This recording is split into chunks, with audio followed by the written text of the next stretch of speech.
Welcome back, everybody. We're now ready to continue taking evidence from Miss French. Miss French, are you there? Yes, I am. Thank you, sir. Oh, hello. And can you see me and hear me well? Yes, I can. And you're ready to go on, I hope. Yes. Good. Thank you. Then, Mr. Millett, when you're ready. Yes, thank you very much. Ms. French, can we please go back to the message that Richard Geeta sent at MET 3053158, please?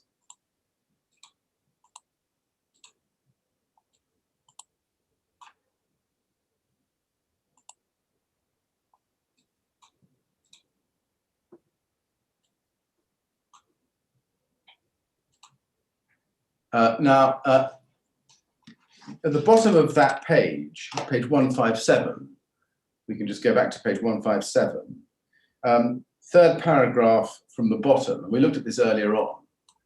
Now, this is right, this is my fault. I've given you the wrong reference. Can we please look at MET 3053158 underscore P10, page 157.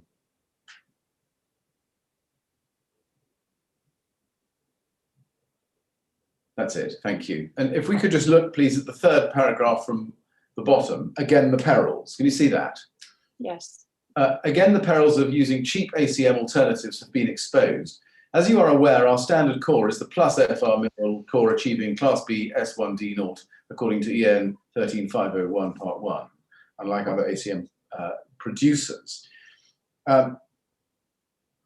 Now, we've seen that he gives a warning here about the fire dangers of PE and against ACM, cheap ACM alternatives, and says that the A3 Alucobond will offer Alucobond FR as standard. Is it right that you didn't give yourself any such warning to your customers, having seen this email? No. It's not right, or it's right that you didn't? No, I didn't. You didn't. Indeed, your email of the 13th of May says that Arconic will continue to offer both PE core and FR core. That's right, isn't it? Yes. Did Mr. Geeta's email, which you received and read and then passed on to Claude Verlet, among others, did that not prompt you to re-examine the fire test classifications for each of the Reynobond products, both PE and FR core, in both rivet and cassette forms? No, as I've explained before, I didn't have the technical knowledge to be able to do that, and that would have been for other people to do and communicate to me. Do you know whether they examined the fire test classifications for those products? I'm not sure. I don't know. Now, you sent the email of the 13th of May 2013, as you told us, out to a selection of fabricators, certainly Simco and CEP, and probably others, in the knowledge that ACM with a PE core had been involved in the tower fire in Dubai. That's right, isn't it? That's the background. Yes. But is it right that you also then continued thereafter to supply PE cored ACM automatically as standard in the UK? Yes. Was that a safe practice, did you think? Again, it would have been for others to tell me that if that hadn't have been the case, I didn't have the technical background to be able to make that decision one way or another. No, maybe you didn't, but I'm interested in what you thought at the time. At the time, did you think to yourself that this was a safe practice? Or did you think to yourself, in light of what you knew about the UAE fire, this was no longer a safe practice? I must have been starting to have some questions in my mind, but again, I would have been taking guidance from Merksheim, and they would have been guiding me as to what was or wasn't correct.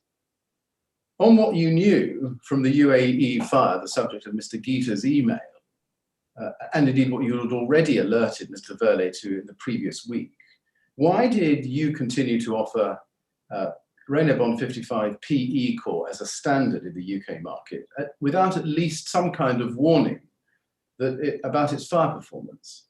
I would have needed to have had a specific guidance from Merksheim to do any different. Did you seek any such specific guidance from Merksheim? I don't recall doing so. You don't recall doing so. Does that mean you don't think you did so to the best of your recollection? I can't recall.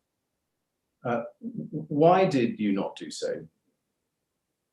I don't know, as I say, I wouldn't have had the knowledge or the experience to have been able to challenge it in that way, and would have been waiting for guidance from Merksheim if they'd seen it was necessary. Well, just help me. You might have said to Merksheim, should we still be offering PE as standard? Without expressing a view either way, but at least prompting them to consider the question. And I don't recall whether I did or didn't, sir. Right. Thank you. Did you have any discussion at all with those at Merksheim about whether you should continue to offer PE to the UK market as standard? I don't recall. Does that mean you recall that you didn't, or you don't recall one way or the other? I don't recall whether I did. Right. Is it right to say that you at least were now on notice, aware of the dangers of PE cladding panels on high-rise buildings from this point onwards? It was certainly more being discussed more and more, yes. Well, my question was, I'll repeat it because I'm not sure I quite got an answer to it, but my question was, is it right that you at least were on notice of, aware of, the dangers of PE cladding panels on high-rise buildings from this point onwards? Yes. And yet you continue to deal with CEP in respect of the Grenfell Tower project specifically, in the knowledge of those dangers without alerting them to those dangers. And again, I would say that the documentation we were still covered with the BBA, and I would have been waiting for any further guidance from Merksheim if that was changing. Did you have a discussion with Mr. Blades of CEP about the dangers of using PE cladding on high-rise buildings, whether Grenfell Tower or not? No, I don't recall doing so, no.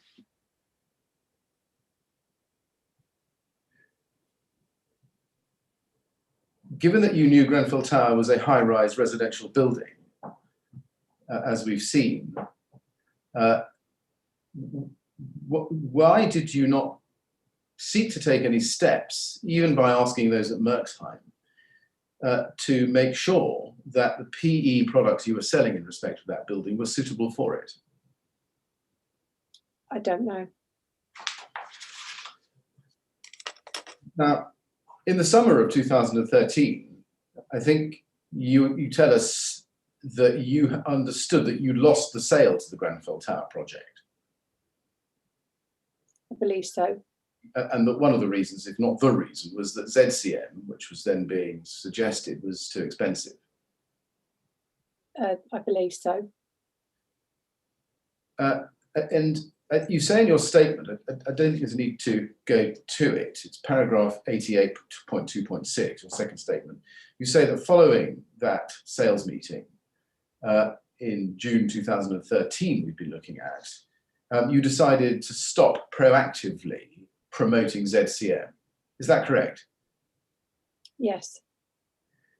If we go to your first witness statement at page 5, please. First witness statement, page 5. You say that let's just look at that. Yeah. You say that you created a new CRM program entry. This is a paragraph 16. You see? Yeah. And we looked at that 18th of October CRM entry before. And you say at the bottom of that paragraph that the product identified was ACM RB painted. This would be PE or FR, and ZCM RB, this was FR. Yes. Is it right to say, given that that's October, so after the June meeting we've been talking about, that although you had stopped proactively selling ZCM, you would still sell ZCM if the customer asked for it, perhaps? Yes. Right. Now, we saw earlier that you were forwarded a specification in January 2013, which came from Leadbitter. We looked at that before. And just for for our reference, that's at CEP 30s 48975 and 48978. We don't need to turn to that. We've looked at it before. But in that context, can we go to the discussions you had with Mr. Blades in early January 2014 now. So we're on the Grenfell Tower project, early 2014. Can we look, please, at CEP 3050721?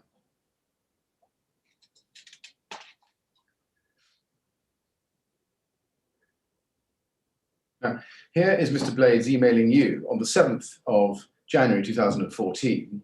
Subject Grenfell Tower, attachments Grenfell Tower spec PDF.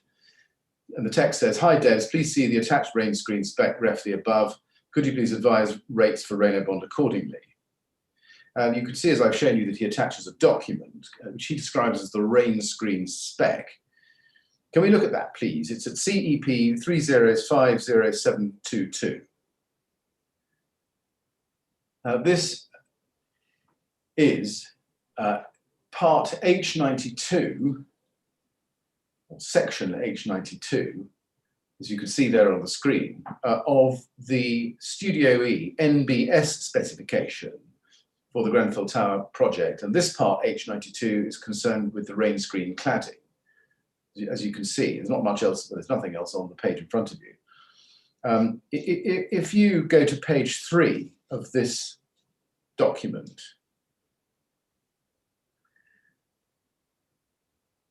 here you can see the detailed specification in respect of the rain screen cladding for Grenfell Tower under section 120. Now, is it right that when you received this email from Mr. Blades on the 7th of January 2014, you opened the attachment? I don't recall opening it. I see no reason why I wouldn't have done. And do you see any reason why you wouldn't, having opened it, not have read the attachment, and this part in particular? There's no reason why I wouldn't have read it, but again, it wouldn't have meant an awful lot to me. Well, let's have a look at it. You can see that at section 120, 3 bullet points down, you can see there's a rain screen panel there to be manufactured, you see, by KME Architectural Solutions. Do you see that? Yes. And somewhere below that, just before the next bullet point, it says product reference, and then in capitals, Proteus HR honeycomb rain screen panel. Did you see that at the time? Do you remember? I don't recall seeing that at the time. There's no reason you sitting there today why you wouldn't have done that, is there? No, I don't recall seeing it at the time. Right. I don't remember seeing it at the time. No, but looking back on it at the time, having been sent a document of this nature in respect of this project, as a matter of your practice, would you have opened it and studied it carefully? I wouldn't have necessarily studied all elements of it, no, because it wasn't particularly relevant to what I was doing. So no, I wouldn't have done. Why was it not particularly relevant to what you were doing? Because I would have had no interest in whether there was KME was in the specification or not. I wouldn't have particularly looked at those details. That wasn't relevant to Renabond, so I wouldn't have particularly looked at it. Why did you think Mr. Blades was sending you this document? For other Renabond elements within it, I guess. Right. Well, let's look at those. If we go back to page 2, at the bottom of the page, we can see section 11. Page 2. At the bottom of the page, section 11, information to be provided with tender. In addition to the cladding specified in the below clauses 120 and 123, submit comparative supply and install costs per square metre of the whole cladding system for the following alternative materials. Renabond, Duragloss 5000, and there are a number of bullet points under that. Metallic standard and non-standard satin gloss, chameleon, anodized look, satin gloss. And then Alucobond, Secura, Spectra Secura 917, and zinc, quartz zinc, composite polymer, panel by VO zinc.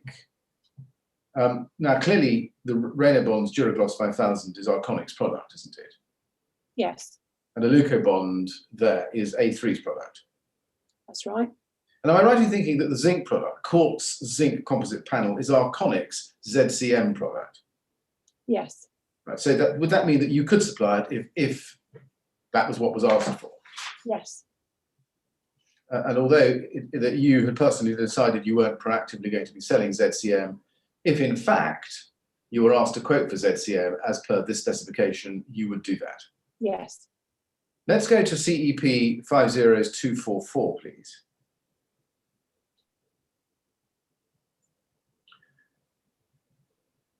This is an email from Jeff Blades to you on the 7th of January at the bottom of the page. I've just shown you. I've shown you that. And he asks you to advise rates for Reno bond. And if we go back up the page, we see your response. This is the 15th of January, so about a week later, from you to Jeff Blades, copied to others, copied to Neil Wilson at CEP, and also to Grenfell at Arconic, Inside Sales.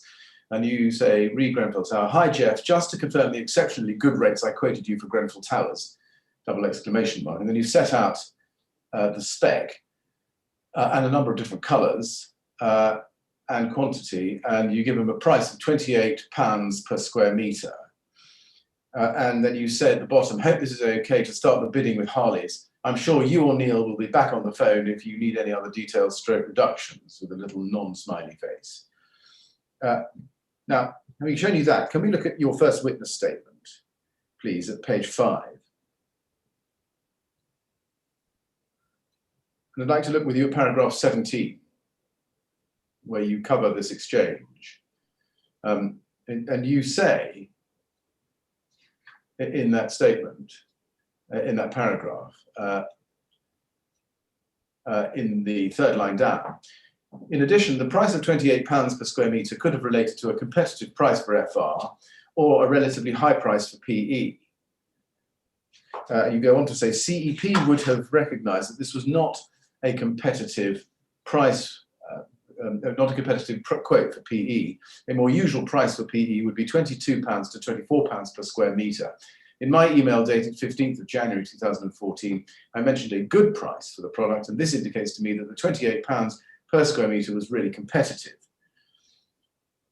And then if you skip down to the very bottom of the page, you say there, I do not have available to me a copy of the rain screen specification that appears to have been forwarded by Jeff Blades of CEP on the 7th of January 2014, and therefore cannot say whether PE or FR was specifically requested.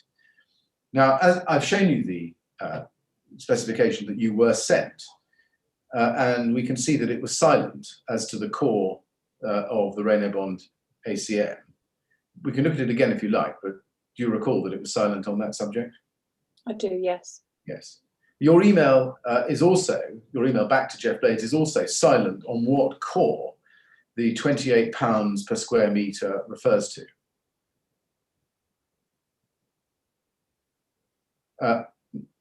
That's right, isn't it? You didn't identify whether the £28 per square metre was for FR core or PE core. No, I didn't. Now, you've told us that you would automatically quote for Reno Bond PE core unless the customer asked for something else. You told us that yesterday. On that basis, do you think that this was did you intend that this was a quotation for PE core? I don't recall what it would have been originally raised for, but as standard, it would have been PE. But I don't recall. It's not on the deep. It's not on there, and I don't recall. Right. Although, as you say, a more usual price for PE would be £22 to £24 per square metre, was this a relatively high price, in fact, for PE, knowing that Jeff Blades and possibly Harley might negotiate it down? If it was for a PE core, then it was a on the higher side, yes.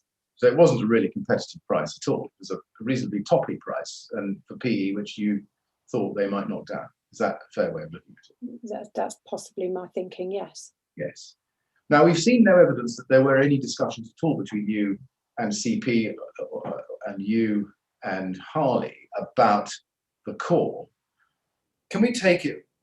Well, first of all, is that right? We'll just put it to you squarely. Is that correct? Yeah, I don't recall any discussions about the core. And is it right that therefore at all times you assumed that Arconic, you in fact, would be supplying PE core for the Grenfell Tower project? Yes.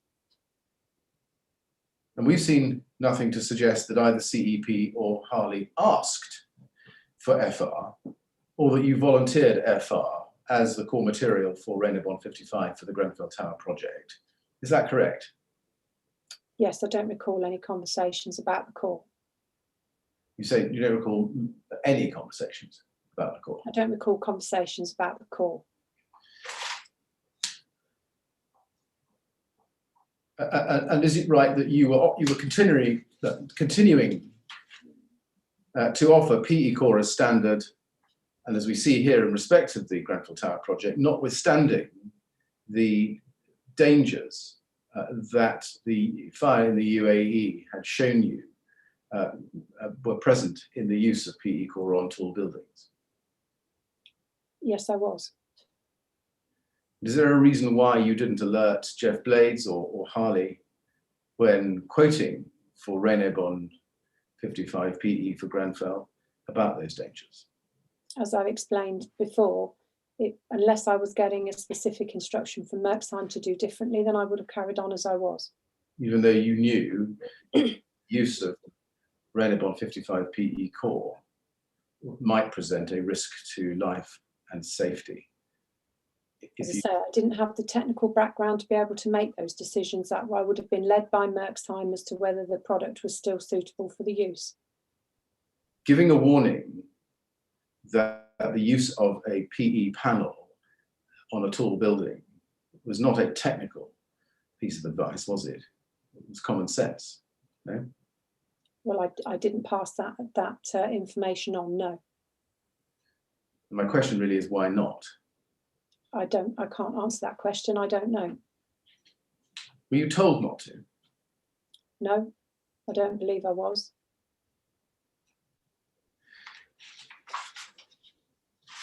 Now, I want to, and I'm sorry to jump around in the chronology, but I want to take a step back just a few months into late 2013 and look at what the testing position actually was at the time in relation to these panels. Do you know, or did you know at the time, I should say, that Arconic had done some further European fire tests on PE called Renebon in the November of 2013, indeed at the very time that the NBS specification was being put together? No, I don't believe I do recall that. Is that something that you would have been expected to have known?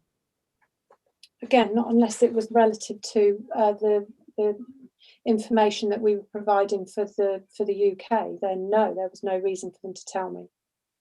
Can we look at the Verlet exhibits at MET3055158_P02, page 38? This is part 2, page 38 of the Verlet exhibit. Now, this is an email chain, and I should tell you straight away that you weren't copied in on this email at the time. Just looking at it, it's in yellow highlight because those words are translations from the French. The originals are in French. And just looking at the subject matter, and this is communication between Philippe Ventran at Alcoa and Benoit Forrest at CSTB. Do you think you might have seen these emails at the time about testing? No, I don't think so. Now, I'm going to ask you not about the document, but about the content in general and see what you know about it. Can we please have the bottom of page 38 and the top of page 39 up together? Bottom of page 38 is the email from Benoit Forrest of CSTB to Philippe Ventran at Alcoa, and he starts, "Hello, Mr. Ventran. The first SBI tests on the product Renebon PE have been completed." And if we switch to the top of page 39, you can see that now on the right-hand side of the screen. Yes, thank you. You can see SBI test. That's, well, did you know SBI stands for single burning item? No. Okay. Well, you can see that there's the result of the single burning item test for PE. And this is on the riveted system, as you can see in the box on the left-hand side. Behavior C, S2D0 on a test. You see that? Yes, I can. So to be clear, at this time, November 13, Arconic are being told by the CSTB that in a Euro fire test, riveted system Renebon PE has achieved a class C. And then if we look at the second table down, that is in relation to a test done on Rainabond PE cassette system. And underneath that, you can see next to that, you can see within the box, stopping the test at 800 seconds out of 1260 seconds for widespread ignition. Best possible classification, E, ignition test. And then it goes on, following these results, can you tell me what you want to do? You have the possibility to continue with the ignition test in order to envisage an E classification for both systems, or to continue with SBI, but only in order to obtain a C classification for the riveted system, since cassette does not pass. Lastly, you can also decide to stop. We remain at your disposal for any further information and await your decision. Now, I've shown you that as contemporaneous material from the time. My question for you, Ms. French, is did anybody tell you at the time that Rainabond PE in rivet form had been tested in November 2013 and achieved a Euro Class C? I don't recall it at the time, but I have been shown some emails since, I think, that we were sent, but I don't know where. I can't remember the date that came to us. Right.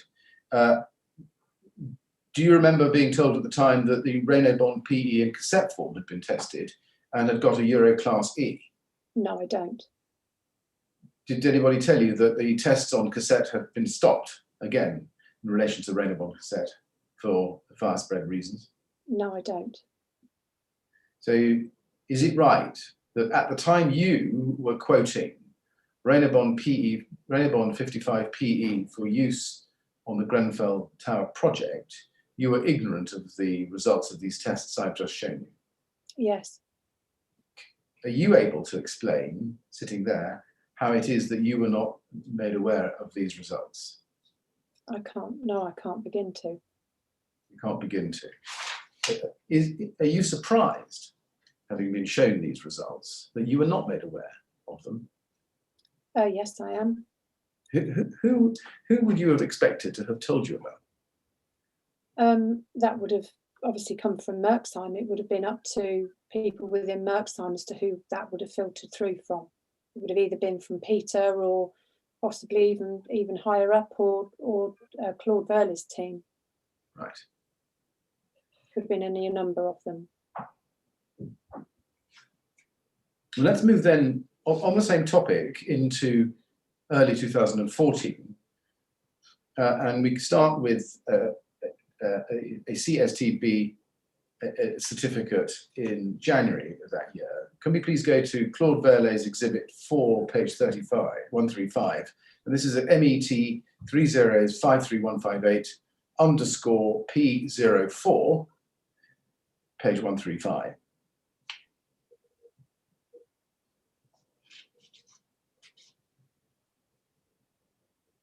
This is a CSTB reaction to fire classification report, RA 13-033 under EN 13501 part 1 and A1 2013, and you can see that it relates to Rainabond 55 PE.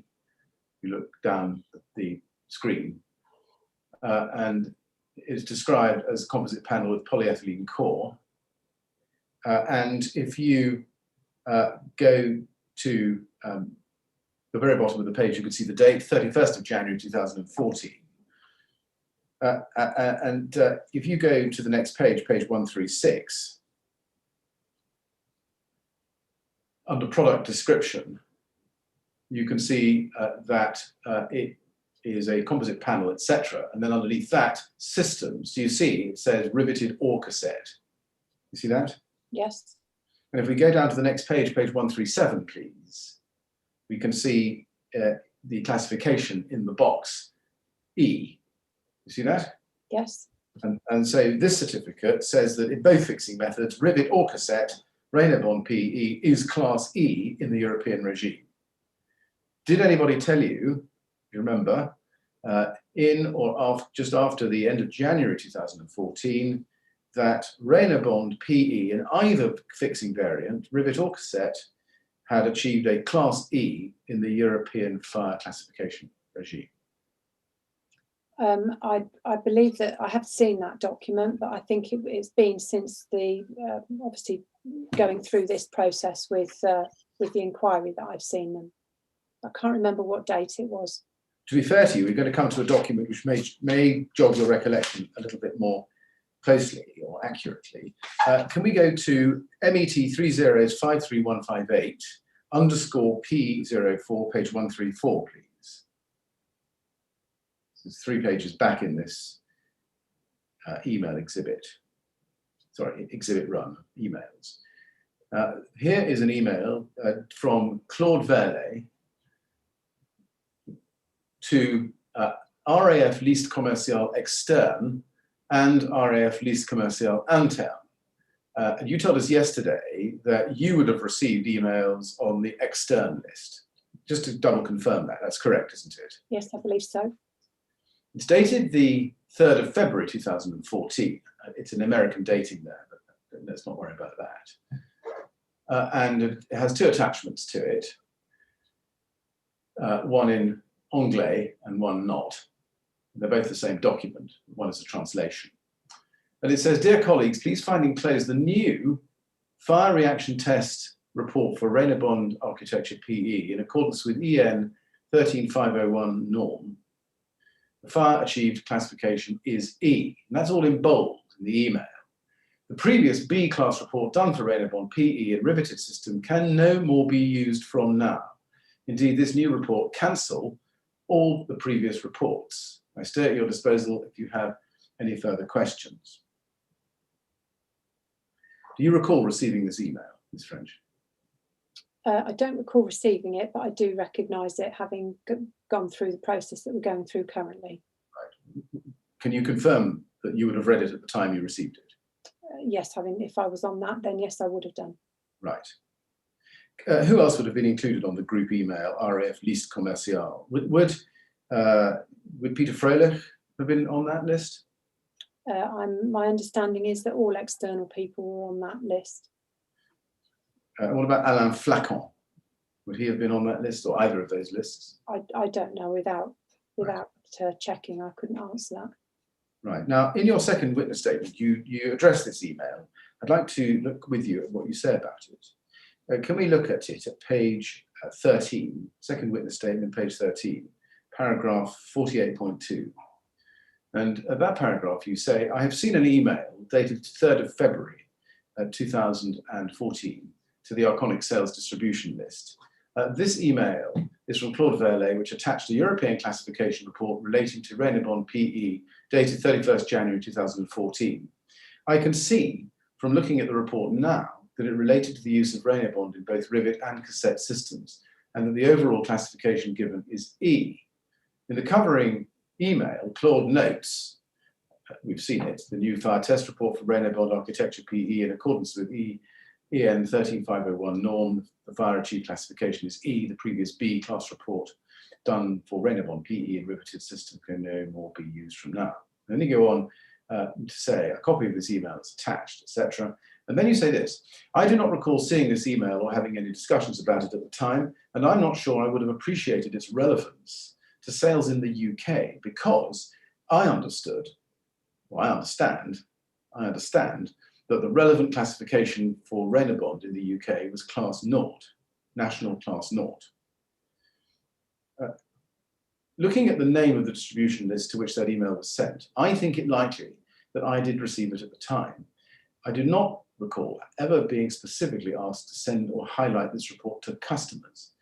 If a customer had asked me for such a report, over the page, then I would have obtained a copy from the technical sales support team and provided it. See, for example, paragraph 48.3 below.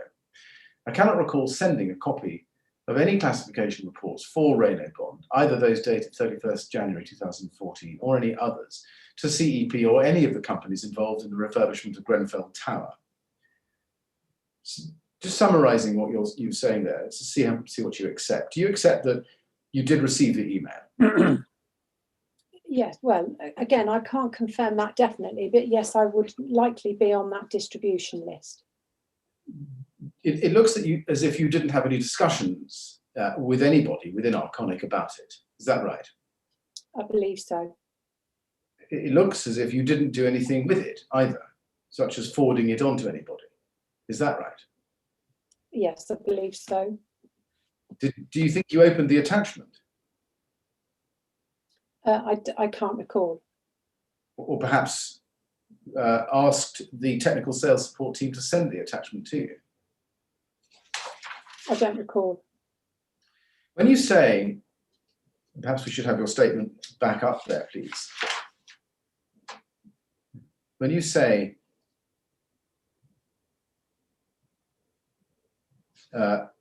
you're not sure you would have appreciated its relevance to sales in the UK, as you do, and I'm afraid it's the previous page.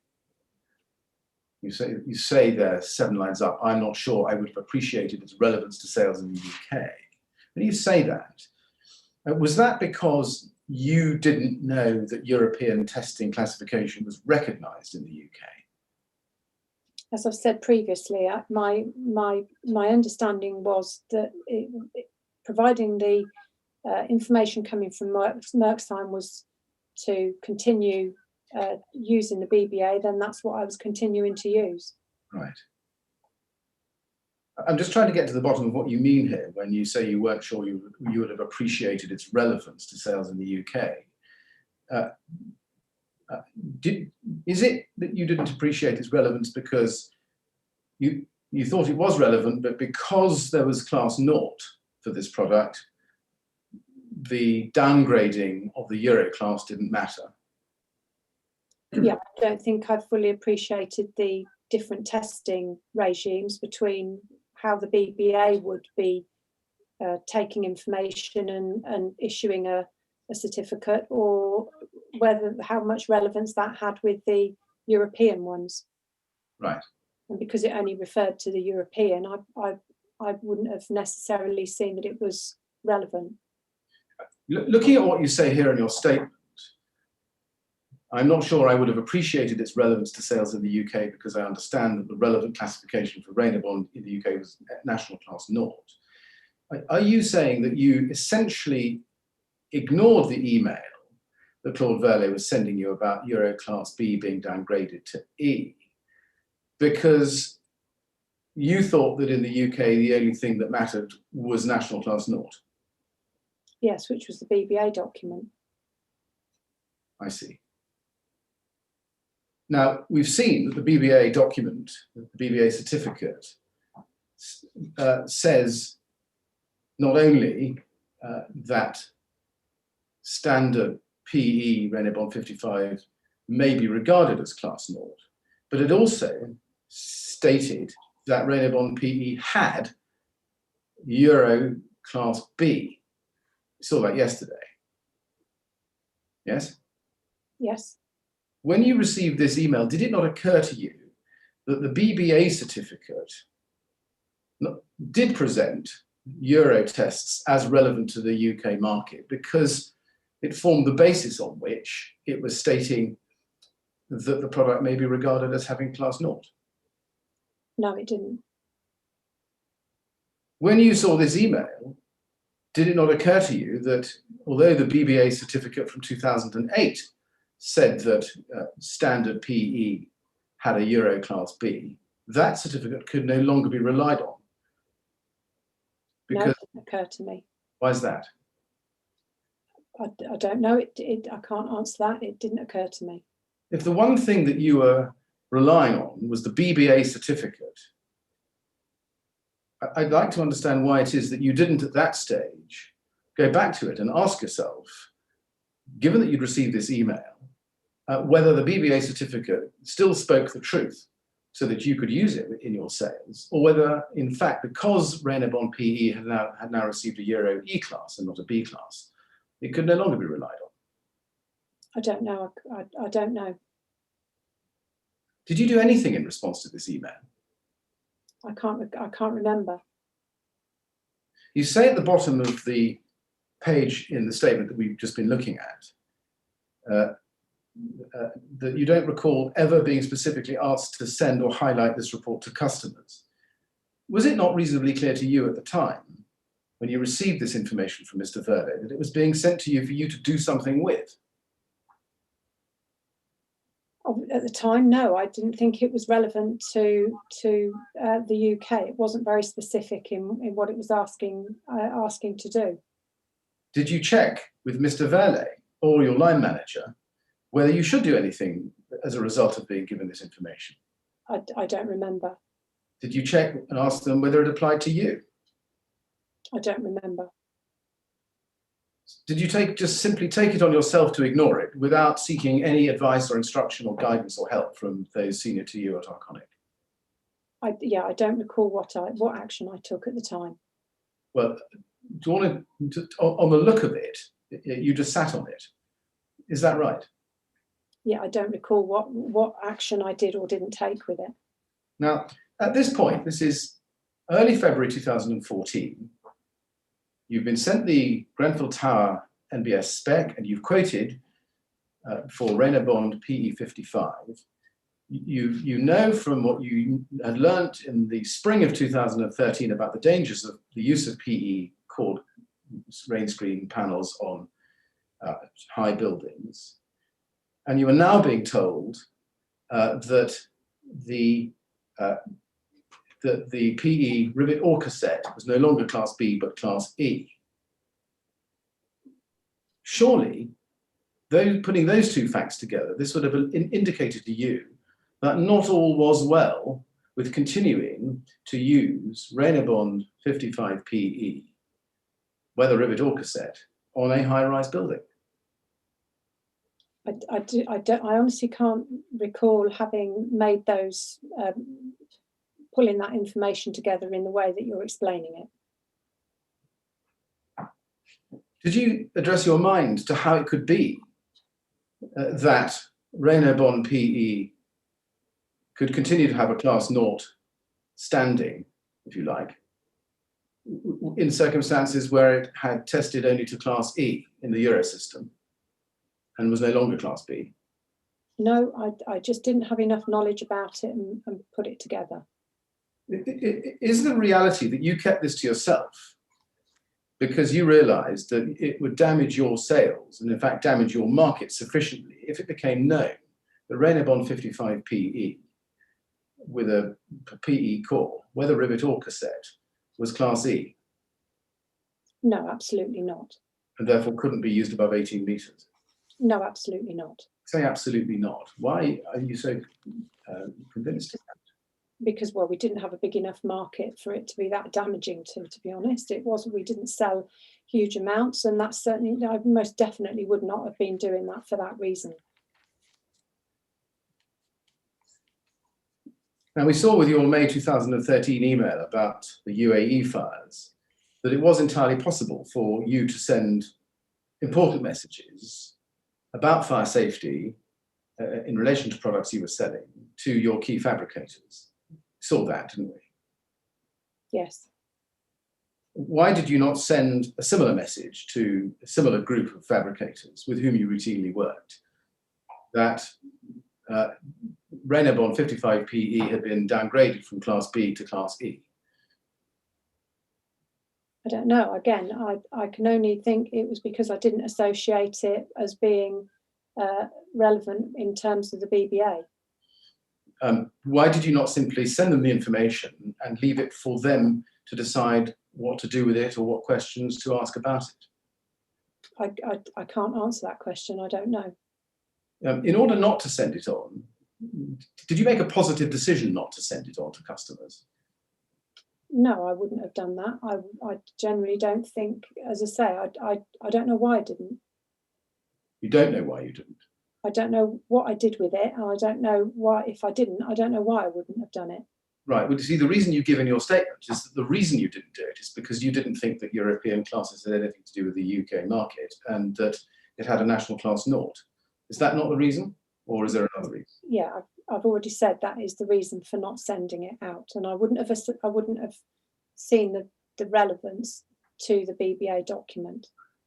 Doesn't that tell us that you actually made a positive decision not to send this certificate out because you mistakenly thought positively thought that there was no relevance to the UK market and that the only thing that mattered was Class 0?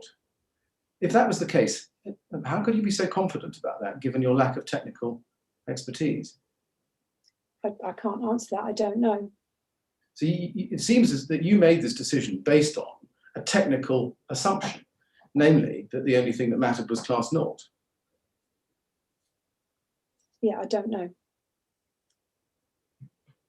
So my question again, if you really had no technical expertise at all and had no feel or understanding of the relevance of the European classifications in the UK market, why not just send this report to your customers, your fabricators, and let them decide what to do with it? I don't know. I can't answer that. I'm suggesting to you that you took a positive decision to keep it from. No, I'm not. I won't. No, I'm not going to say yes, I did that, because I don't recall doing it, and I don't. That's not something I would do.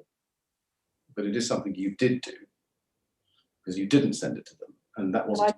But I didn't. I'm not necessarily agreeing that I would have made a positive decision not to send that. I don't know why I didn't, but it wouldn't have been for that reason. That's not the way that I work. Right. Well, let's discount one thing. Can we discount that you didn't fail to send this document to them by accident? You didn't just forget about it. Can we discount that? Yes. Right. So therefore, when you didn't send it on to customers, you must have made a positive decision not to do so. Again, I can't recall why I wouldn't have sent it on, whether that was a positive decision for whatever reasons for not sending it on. I don't know why I didn't send it on. Even though this document, you must have realised that this document had significant ramifications, consequences in terms of the fire safety of the material you were selling. Again, I'm not sure that I fully understood that at the time, no. Well, what did a downgrading from Class B to Class E mean to you at the time?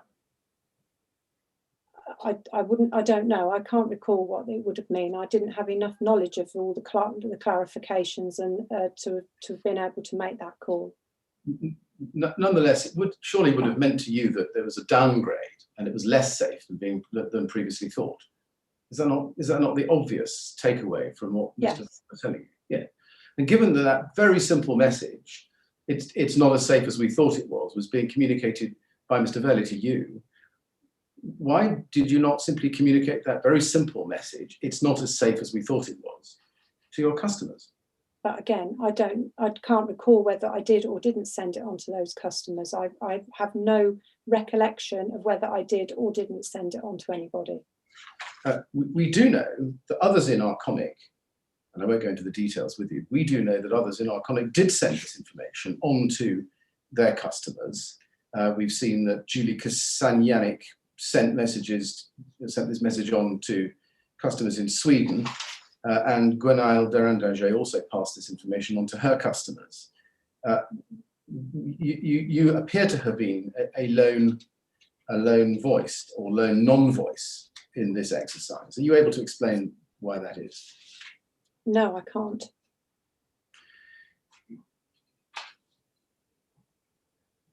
Can we go to Gwenfell Tower's evidence about this, or rather an exhibit to her statement, which is MET 53159 at page 282.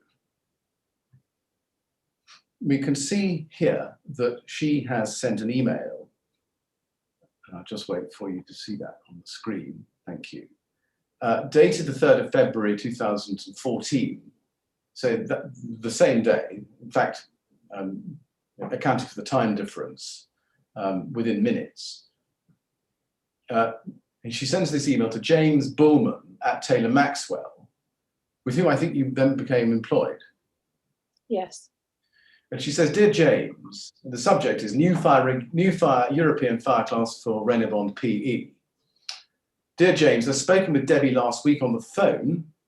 Please find enclosed the new fire reaction test report for Renebond Architecture PE in accordance with EN 13501 norm. We remain at your disposal, etc." Now, there's an attachment to this email. You can see from the email itself. And It's identified as the Anglais version, the English translation of that 31st of January test. Take it from me that that's what it is, which classified all PE, as we've seen, as Class E. You deal with this statement or this email in your statement, second statement at page 14. If you can just look at that, please. Second witness statement, page 14, and go please to paragraph 48.3. You say there, also on the 3rd of February 2014, I was copied into an email from Grenfell Tower Inquiry to Mr. James Bullman. Mr. Bullman was a sales representative of Taylor Maxwell. The email appears to follow a conversation that I had with Mr. Bullman the previous week, although I do not remember the conversation. Grenfell attached to the email the new fire reaction report for Reynobond Architecture PE in accordance with EN 13501 norm. Looking at that attachment now, I can see that it's the same document that Claude Bailey had circulated the same day. Again, I do not recall any discussions about this at the time, and then you copy and exhibit the email. You're not saying, are you, that you had no discussions at all with Mr. Bullman and Ms. Downgrading? You just can't recall one way or the other. Is that your evidence here? No, I can't recall it, no. You can't rule out that you did have a discussion with Mr. Bullman? No, I can't rule it in. I can't rule it out because I don't remember. You just don't remember one way or the other? I don't remember one way or the other. Now, you're copied in on this email, and it looks from the email that, well, let me ask you this. James Bullman was in the UK, wasn't he? Yes, he was. And I think we saw from the slideshow that Taylor Maxwell were very much part of your UK marketing strategy, weren't they? Yes. Yes. What was your relationship with Taylor Maxwell at this time? They were a customer. I was working with them. They were going out and dealing with architects on specifications. In the UK market? In the UK market. Now, as we see, you're copied in on this email, and it looks as if you talked to James Bullman. You can't recall now, but it looks in this document that you did. And you could see that Grenfell Tower had forwarded that information, the specific report indeed, onto James Bullman. She clearly thought that it was relevant to the UK market. Why did that email, or possibly the conversation that you'd had yourself with Mr. Bullman, not alert you to the fact that this revised classification from B now to E for PE was relevant to your customers? I don't know. I can't answer that. You felt that you shared this information with Mr. Bullman, but not more widely among your customers. Can you explain that? No, I can't. As I say, I can't remember whether I did or didn't send it over to other customers. Now, you said in your witness statement that it's up to designers, you say, to make decisions about using Reynobond products. Just to repeat a pair of points I put to you a few minutes ago. You knew by this stage, early February 2014, first that there had been fires in the UAE involving PE called ACM, yes? Yes. You knew that those fires were on tall buildings, yes? Yes. You knew that Reynobond PE had been reclassified as Class E, down from Class B, and you'd been told that by your superiors or line managers at Merksheim, yes? Yes. How would you expect, in those circumstances, how would you expect a designer to make a decision about whether or not to use Reynobond PE when you hadn't provided them with that information about the downgrading? Well, it would have been difficult for them. Yes. Isn't the reality that in failing to update your customers about the European classification tests, it was you who decided that it wasn't relevant to them, rather than leaving it to them to decide whether the information that you were giving them was relevant to them? Well, as I say, I can't remember whether I did or didn't send that information out to them. That it was you who decided that only national class naught mattered and that Euro class was irrelevant. That's right. The information we were always asked for was for the Bba certificate, not for any European certificates. And you made a decision on that basis to withhold from your customers something that you knew they didn't know, And therefore you deliberately limited the information made available to them on the basis of which they could make their choice. Do you accept that? I didn't deliberately withhold that, no. I was clearly not understanding enough about what I was or wasn't passing on, but I didn't deliberately hold back anything.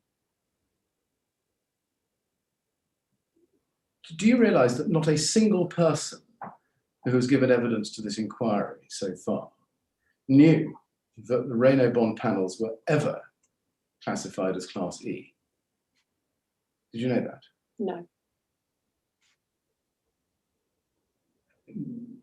And is the reason for that, accepting that that is true, the only reason for that is because you failed to tell them? As I say, I don't recall whether I did or didn't alert anybody to that fact. Following this email, or following the receipt of the email from Claude Verlet to the two lists, do you accept that you had authority to tell your customers about the downgrade from B to E? Yes. Do you accept that you should have told them? Looking at it, yes, I should have sent that on to them. Thank you. But at the time, I wouldn't have deliberately withheld it for any reason. Can we go to Claude Verlet's exhibit part 7, which is MET 30533158 _ P07 at page 33.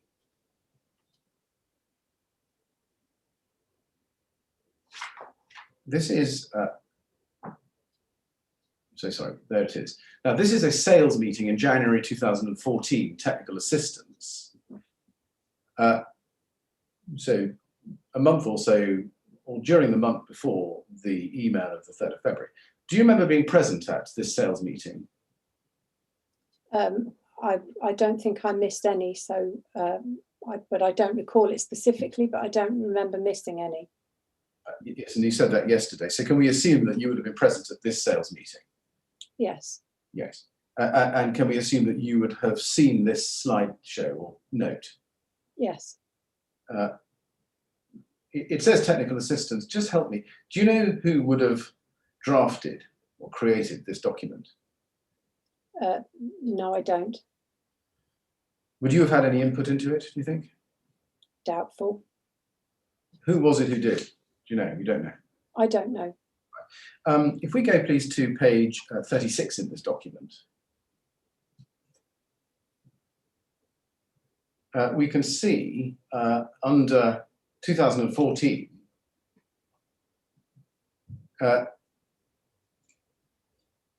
there is a set of bullet points.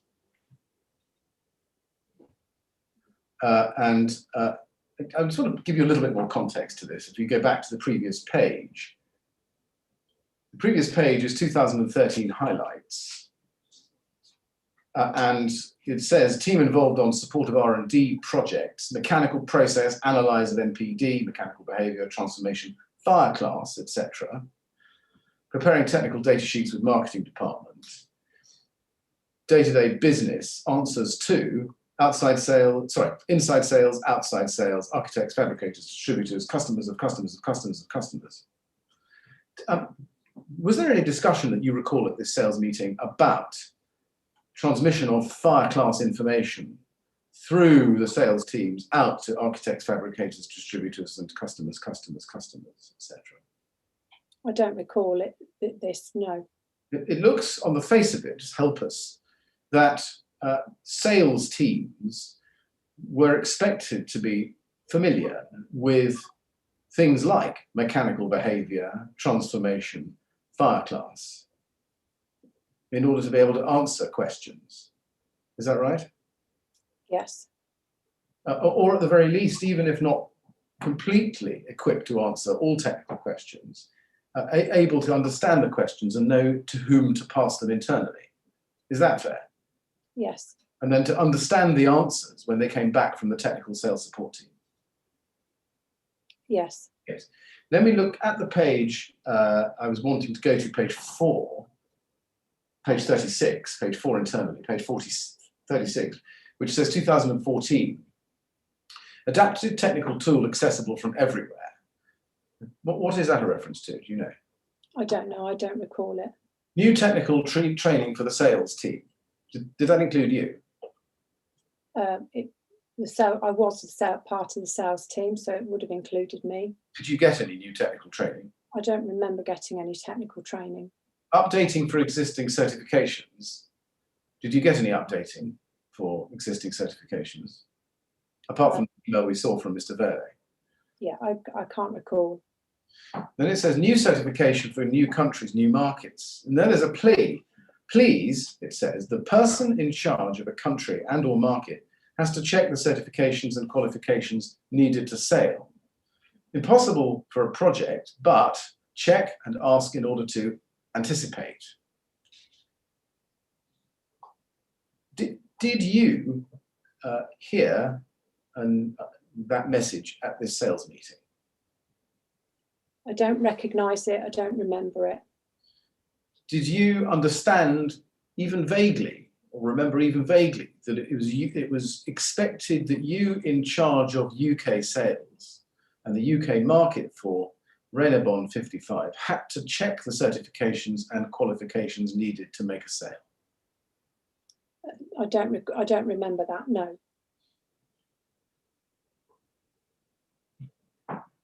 If you had, as it says, checked the certifications and qualifications needed to make a sale of Renabon 55 PE core standard in the UK, you would have realised straight away that the European class or fire classification for that product had been downgraded from B to E, wouldn't you? Yes. You would also have realised that the European classification system was relevant in the UK, again, not least because the Bba Certificate cited the European classification as the basis for the conclusion that it could be regarded as class naught. Same again. Yeah. Yes. I'm going to turn to the Bba Certificate again, and this time in the context of the Grenfell Tower project. Can we please go to CEP 50281? We are now at April 2014. This is an email from you to Mark Harris of Harley on the 23rd of April 2014 at 13:37, copying Mike Alberston and Jeff Blades. Subject, planning rain screen cladding samples straight material. And you can see from the attachments that there are a number of them, including a safety data sheet, warranty specimen, cleaning recommendations, colour charts, etc. But the first document that you attach is the Bba Certificate 084510. You see that? Yes. And let's go to the attachment. It's a document we looked at before. It's the Bba Certificate. We can look at it either at Bba 6047 or at CEP 50282. Don't mind which we pick. We've gone for the Bba. You can see the certificate. We looked at it yesterday. If we go to page 5, please, we can see that section 6.1, we covered this yesterday, so I'm not going to take you through it all over again. Standard sample of the product with a grey-green Duragloss 5000 coating, when tested for reaction to fire, achieved a classification of B S2 D0 in accordance with EN 13501.1 2002. Now, where it says that it had a classification of B, that was wrong, wasn't it, when you sent this document to Mr. Harris at Harley? Having seen the way that you've described it all now, yes. At the time you sent this Bba certificate, the European classification was not B but E, wasn't it? Yes. And that was, say, regardless of whether the panels were rivet or cassette, yes? Yes. There would be no way, would there, for Mike Alberston or indeed Jeff Blades to know that, would they, reading the certificate that you were sending them? No. It would have been very easy for you, wouldn't it, in your covering email, just to say that the Bba certificate was no longer up to date and that the European classification for Renabon PE panels was no longer B but E. It would have been, wouldn't it, easy for you to do that? It would have been, but I don't think I'd associated the two again. If the BBA wasn't relevant, I would have expected it for it to have been withdrawn. Right. But you're presenting this document, which contains a statement at paragraph 6.1 that was in fact wrong, as you say. And you'd also been told by Claude Verlet that it was that this standard sample of the product no longer had a B but an E. My question to you is, why didn't you simply put in your covering email, whether you thought it was relevant or not, that that part of the BBA certificate was no longer current because it had now achieved a classification of E? I don't know. I didn't associate the two together, as I say. You say you didn't associate the two together. This certificate that you were sending exactly associates the two together because it cites a Euro classification of B. Yeah, I see that now, but I don't think I put the two together at the time. Can you explain why that is, given that this certificate, which was the linchpin of your sales, as you've told us repeatedly, expressly states that Reynolds PE is standard had achieved a B, which was something that by this time you knew to be wrong? I would have expected to have had something from Merck's time to say that the BBA wasn't then relevant.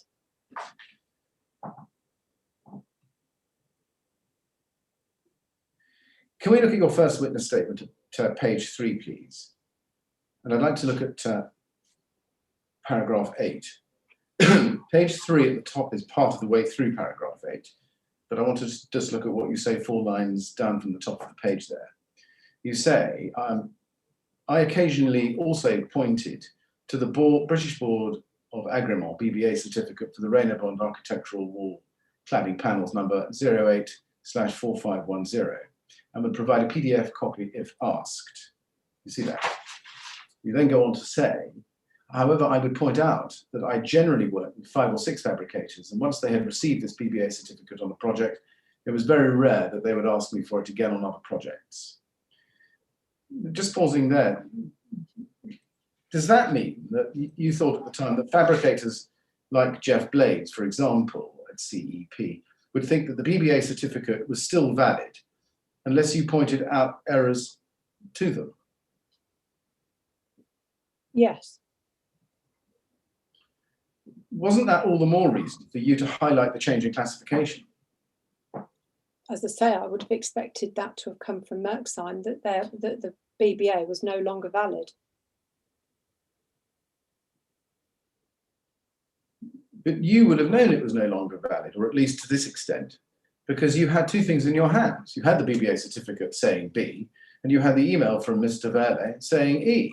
Why did you need anything from Merck's time to be able to go to your customer and just qualify the email by reference to the fact that it was no longer B but E? As I've said, at the time I don't think I associated the two together. And as there wasn't a specific instruction that the BBA wasn't valid, I was clearly operating on the fact that it still was. Now, leaving aside CEP, who may well have had the certificate from them in years previous, this was the first time I think that you were dealing directly with Harley, wasn't it? Yes. Yes. Given that you are now dealing directly with Harley here on the Grenfell Tower project for the first time and sending them this certificate for the first time, was that not absolutely the occasion on which to tell them that this certificate is dated 2008, but we've just had a recent new test on PE which says it's class E? As I say, I wouldn't have associated the two together at the time and was obviously working that the BBA was still valid. Do you accept that had you alerted them to the fact simply that B was wrong and it was now E, you would have equipped them, you would have enabled Harley to ask you the next question, which was how standard PE could be regarded as having class 0 in circumstances where it was no longer a class B, European? They would have had better information, yes. Yes. And do you accept that by providing the BBA certificate to Harley, as you did here, without any qualification or caveat as to the fire classification of standard PE, you allowed Harley to think that standard PE rivet or cassette had a Euro class B when it did not? As I say, I hadn't associated the two at the time, and therefore I would have expected the BBA to have been withdrawn at the same time as that email had come out. Yes, just that's not quite an answer to my question. My question, just looking at your dealings with Harley, do you accept that by providing this BBA certificate to Harley at this time without any qualification or any caveat as to the fire classification of René Bond 55 standard PE, you allowed Harley to think that standard PE, rivet or cassette, had Euro Class B when it didn't? Yeah, that's because that was what's on the BBA, yes. Yeah. And thereby to think that because it had Euro Class B, it may be regarded as having National Class Naught. Yes. Mr. Chairman, is that a convenient moment? Yes, Mr. Millett, I think it is. We'll have a short break. Ms. French, we'll come back at 3:30, please. And please remember not to talk to anyone about your evidence while you're out of the room. All right? Okay, thank you, sir. Thank you very much. I do. 3:30, please.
Hello, everyone. Welcome back. I'm going to ask Miss French if she can see me and hear me again. Are you there, Miss French?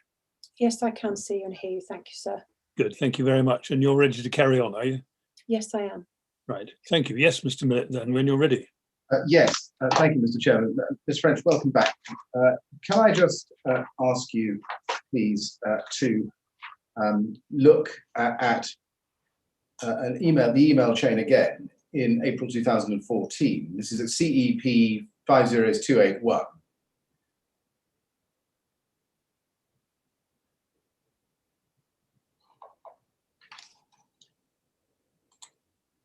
And just looking at it again, at this time, 23rd of April 2014, do you remember that Ryden had been appointed, or do you know, at this point, Ryden had been appointed the preferred bidder, but the cladding had not yet been finalised?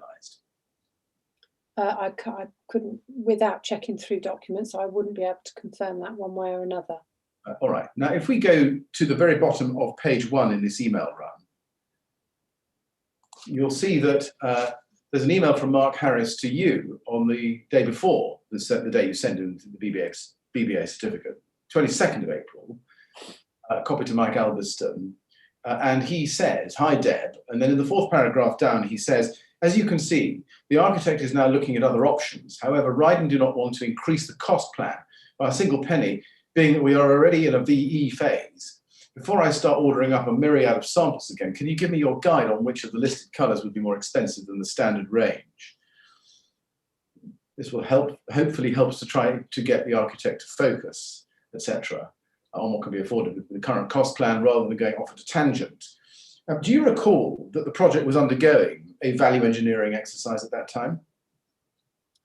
That wouldn't have been something that I would have been involved with, but a lot of projects go through a VE, so possibly. Right. You're certainly being told that here, aren't you? Yes. Yeah. Did you know that cladding, the choice of rain screen material, was central to that exercise? No, I didn't. It looks from this, and did you understand from this, that the employer might not have been able to afford options other than ACM? No, that's not information I would have had. Were you alive to the idea, even if not the fact, that Ryden, as a newly appointed contractor, might not want to increase the price with more expensive material? No, again, that wouldn't have been something that I would have been involved with. Right. Now, we've seen the price that you quoted in early 2014, which was £28 per square metre. And we've seen the evidence of Mr. Schmidt earlier about the price differential between PE and FR at the time of the supply to Grenfell Tower on that project. We can go back to it if you like. But do you remember he said that the differential is around €2 per square metre for PE over FR? Yes. Now, that's, of course, the supply to fabricator. That's the price, is that right, on supply to the fabricator, who would then add their own charges for fabricating the sheets into cassettes and rivets, as the case may be? That's right. And then, is it right that the fabricator would then add those charges and then pass those on to the cladding contractor, and the cladding contractor would add their charges and so on up the chain? Is that how it worked? I believe so, yes. Right.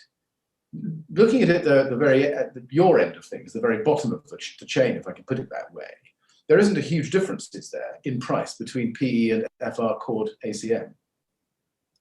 No, there was not. But again, from my recollection from the UK, there was somewhere around about €4 to €5.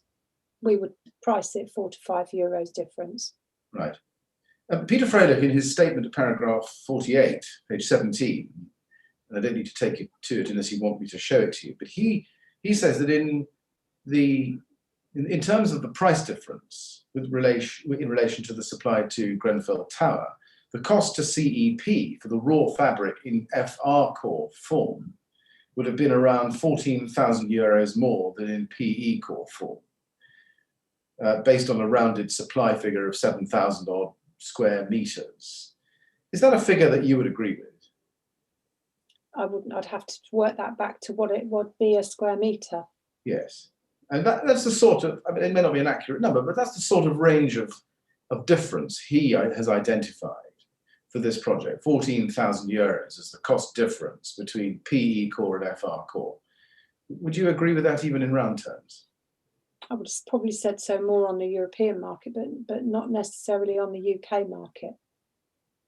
What do you mean more? My understanding, if we were selling FR in the UK and we didn't sell an awful lot of FR, was that the prices were more than €2, roughly €2.5. They were more like sort of €4 a square metre difference. So you say that in your experience, being at the front end of things, you would say that the difference wasn't €2 but €4, by which PE was cheaper than FR. Yes. I see. Okay. So on the footing of a rounded supply of 7,000 odd square meters on the Grenfell Tower project, that would mean a total price difference between PE and FR of say 28 or even £30,000. That's about it, isn't it? Yes. If that was the price differential, why didn't you just supply the FR product as a standard product? I can't answer that question. I don't know. Why didn't you offer the FR product? I don't recall whether I did or didn't offer FR, but the information that the quotations have pulled together don't specify FR or PE.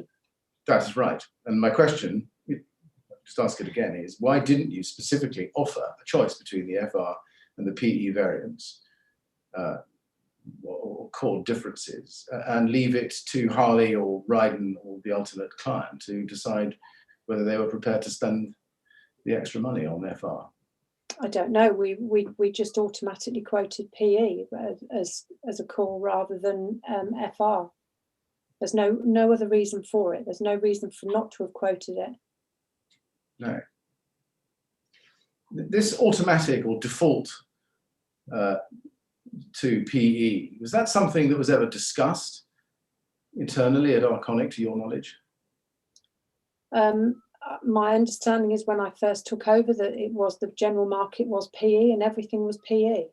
Yes, but was that ever discussed? Was this default or knee-jerk habit of just selling PE, not ever giving customers the choice between PE and FR, ever actually discussed, either at sales meetings or even more privately, as between you and Mr. Frodeck, or you and anybody else you dealt with at Arconic and Merksheim?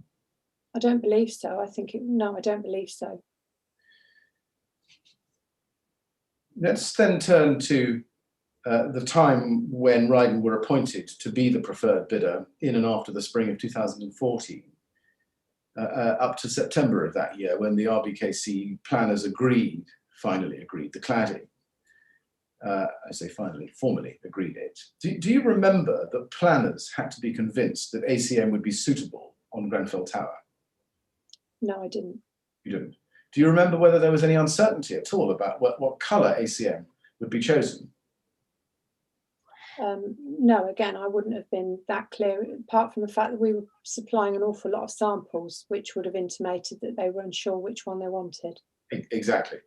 So you knew there was uncertainty about what they wanted, or some discussion at least about the colours that they were after. Do you remember that much? Yeah, there was a lot of samples requested, an awful lot of colours, lots of discussions about colours.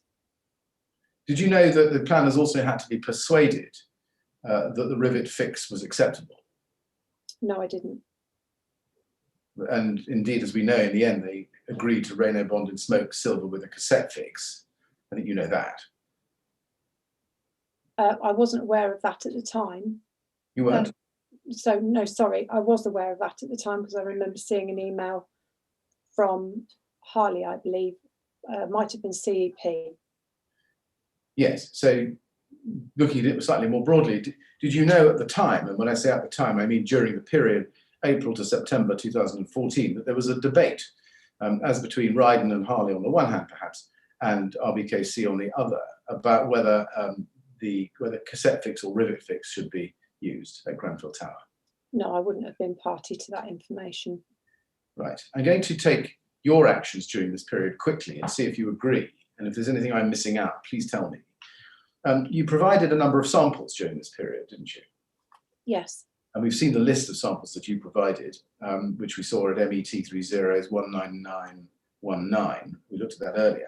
You also provided information and images to help the customers understand the difference between the look of rivet fix and the look of cassette fix. Is that right? I believe that some images were provided so they could see the difference between on the various colours. I can't remember whether it was specific to rivet fixed or cassette. Yes. And do you remember you sent, for example, photographs of other projects like South Kilburn? Yes. Yes. And do you agree that you also arranged for material to be provided for a mock-up so that the planners could consider the colours? There was a mock-up, material was requested for a mock-up by CEP, yes. Yes, and you sent the mock-up fabric to CEP for the mock-up, didn't you? Merksheim sent that, yes. Merksheim sent it, and I think that was free, wasn't it? There was no charge for that. I believe so. Would Arconic usually provide fabric for a mock-up free of charge? They would if we had material around. Again, from reading the emails since, I think there was something wrong with that particular material in terms of the surface. So therefore they were able to provide it for free, but not all occasions. We would charge for it in some cases. Would you say that, looking at the things you've agreed you did during this period, you were very active for this project or on this project at this particular time? In providing samples, yes. And you worked hard for this sale, I think it's fair to say, isn't it? No harder than I would have done others. I'm providing a service. I was just trying to provide the information that people needed. Right. Did you know that Peter Frodeck had visited the UK and met CEP and also Harley? Did I know? Yes. No. You didn't.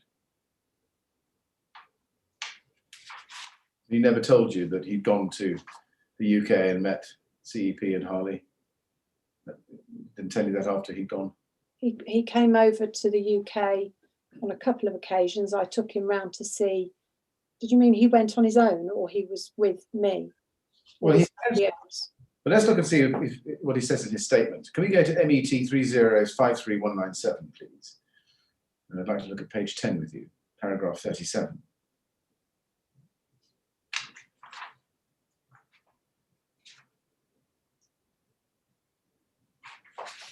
He says in paragraph 37, I was aware that CEP and Harley were involved with the Grenfell Tower project, and I attended separate introductory meetings at their respective offices. I cannot recall the exact date these meetings took place, but I believe that it was before June 2014. The purpose of both of these meetings was not project specific, but was rather to introduce me as the project manager for Reynobond, and they were part of my general meetings with customers, which took place once or twice a year. In terms of attendees at the CEP meeting, in addition to myself and Deborah French, Neil Wilson, CEP, was in attendance. I cannot recall who was present at the meeting with Harley. I understand that a visit report should have been created, as it would be for meetings with customers, and I would expect that Deborah did this. Then he goes on a little bit more to say, I would normally have received a copy of this, but I cannot recall if I received a copy for this particular meeting.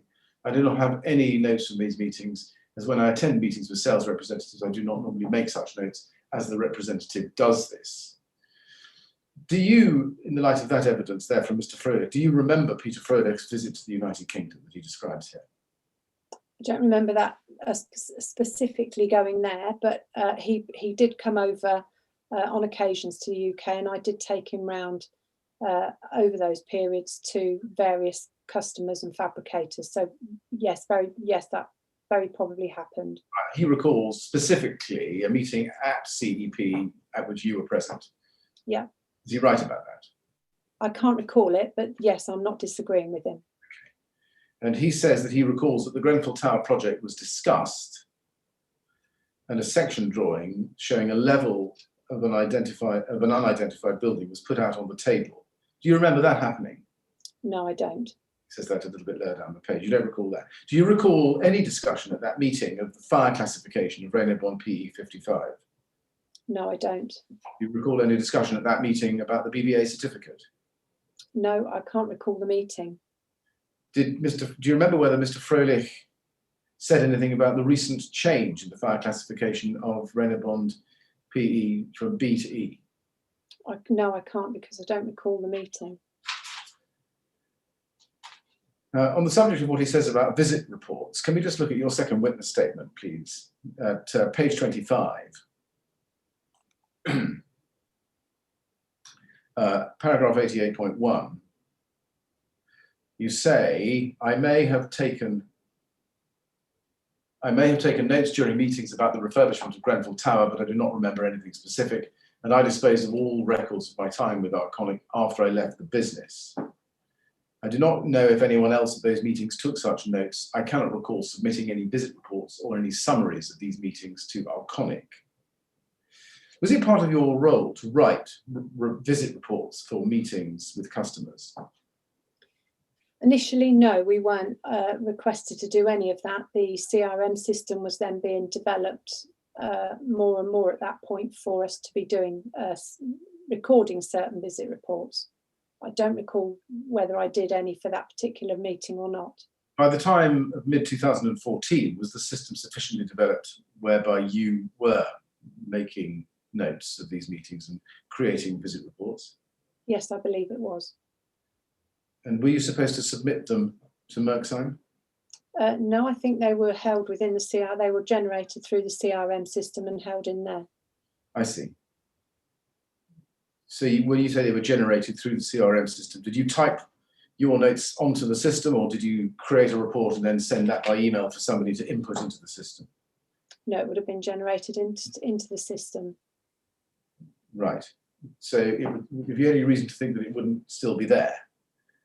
No, if I did one, it would. There's no reason for it not to be there. Right. And if it's not there, where would it be? I don't know. I see. Do you remember making a visit report for this particular meeting? You say you can't recall the meeting, but I feel like I ask you whether you remember writing it at least. No, I don't.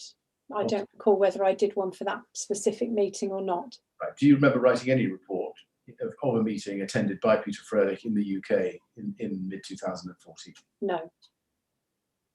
Can we go then to a slightly different topic, CEP 50443. This is a little bit further in time during 2014. This is an email chain at the end of July and early August of that year. And I'd like to look with you at the bottom of page 1 of the email run. It's an email from Simon Lawrence to Mark Harris, Rob Maxwell, and Ray Bailey, copied to others at Ryden and Mike Albiston at Harley. It's not copied to you at this point, but let's just look together at the first paragraph. 3 lines down, he says, the bottom line is that the client has just confirmed to planning that they are looking to proceed with the Renault Bond champagne colour as shown on the mock-up. The main body of the building and the cladding will be the cassette fixing version. And then if you look at the paragraph at the bottom of the page, it says, it is unlikely that the planners will have any major issues with the above proposals as they have wanted cassette fixings from the start. It may be wise not to order the champagne colour until we have 100% assurance, but you can certainly start getting things rolling. Full design can start now. And if we scroll up immediately above that, we can see Mark Harris forwards this email on to you the same day, 31st of July 2014, and to Jeff Blades. It goes to Jeff Blades, it's copied to you. Jeff, Deb, copy for your interest. And then if we go to the top of the page, we can see your response on the 1st of August to Mark Harris. Hi, Mark, it's getting exciting. Thank you for your hard work and perseverance in putting Renault Bond forward. I think I owe you and Jeff either lunch or dinner at some point. Debs. Now, at this point, is it right? You must have been reasonably certain that you had won the supply contract. Is that right? Yes, it was definitely clear that that was, that potentially that's the way it was going to go. And your email says, thanks for putting Renault Bond forward. Thank you for your hard work and perseverance in putting Renault Bond forward. Were they instrumental in getting Renault Bond specified, do you think? In terms of the specification, and yes, they would have been. Now, this email goes to Mark Harris of Harley and Jeff Blades of CEP. Were you thanking both of them or any one of them? Both of them I would have been referring that to. So does this show your marketing strategy in action? namely good contacts with fabricators like CEP, who would push your products directly to people like Harley. Yeah, and if Jeff hadn't have introduced me to that, then we wouldn't necessarily have been involved with it. Now, Jeff Blades made it clear in his evidence that he did not have a celebratory meal with you. Is that your recollection? Absolutely. So is this just a nice thing to say to a colleague? Yes, the only time I ever had anything with Jeff was a coffee, either in their offices. I certainly never had any meals out or lunches out with anybody from Harley or CEP. Was it usual for you to have these sorts of informal and very direct communications with an end customer such as Harley on projects? No, they were the only ones that we did that with. So Grenfell Tower was a one-off, was it, in this respect? In terms of communicating with the installer, yes. Right. So far as Grenfell was concerned, at the very least, coming back to your 13th of May 2013 email that we discussed before the lunch break, we could say at the very least that, at least in respect of Grenfell Tower, that was a project where you had close control of the supply chain and worked closely with your fabricator. That's correct, isn't it, so far as Grenfell is concerned? Yes. Yes. And you were in a position to ensure that as between FR core and PE core, the right product ended up on Grenfell Tower, weren't you? As I say, my knowledge is clearly not what it should have been. But you were in a position to ensure that as between those two cores, the right one, the appropriate one for Grenfell Tower, ended up on that building, weren't you? Yes. How come PE was right and FR not right? I don't know. As I say, my knowledge was not sufficient enough to be able to determine that. It's reasonably clear at this point, isn't it, early August 2014, that Grenfell was going to be clad in cassette fix, although in fact the decision wasn't made for another month or two. But do you agree with that? That it was reasonably clear to you at this time that Grenfell was going to be clad in cassette? Yes.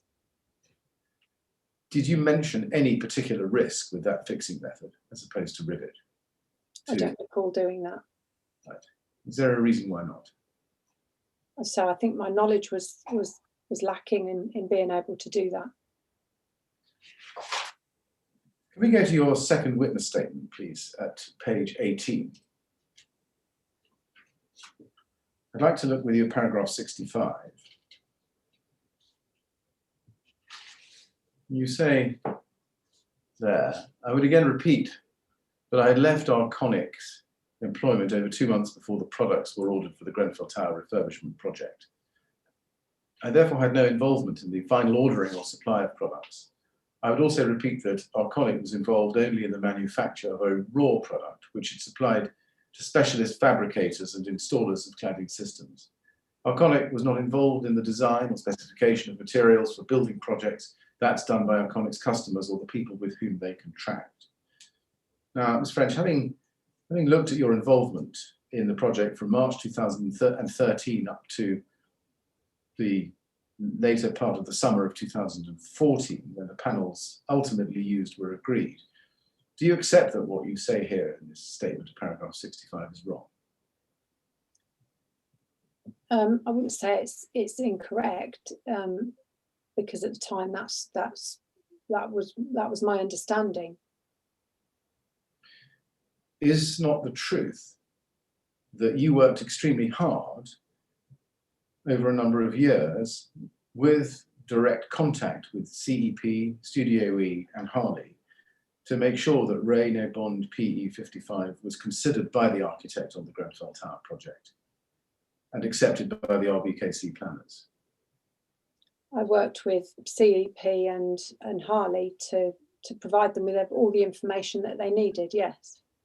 And that when you say that Arconic was involved only in the manufacture of a raw product, which it then supplied, and not involved in the design or specification of materials for Grenfell Tower, that's just wrong, isn't it? No, we were only responsible for supplying the raw materials. we didn't write the specification. We weren't involved in the specification.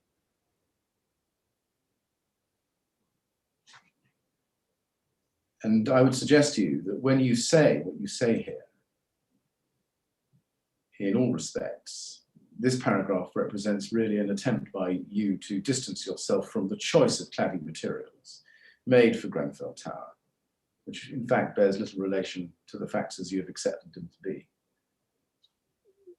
No, that's not the way that it was. It's as I say, my knowledge was clearly not what it needed to have been. Nothing was done in any other format other than that.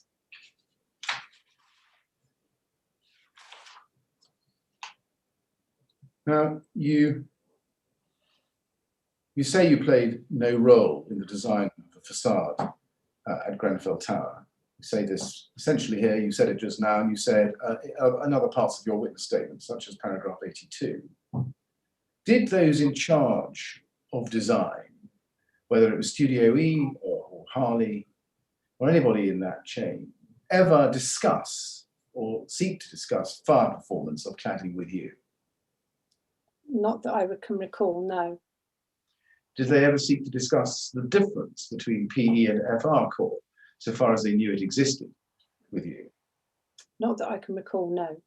Did they ever seek to discuss the differences between rivet and cassette fix in terms of fire safety with you? No, not that I can recall. Did you ever wonder why nobody on this project ever asked you about about fire performance in relation to cassette fix and cassette fix or rivet fix? No.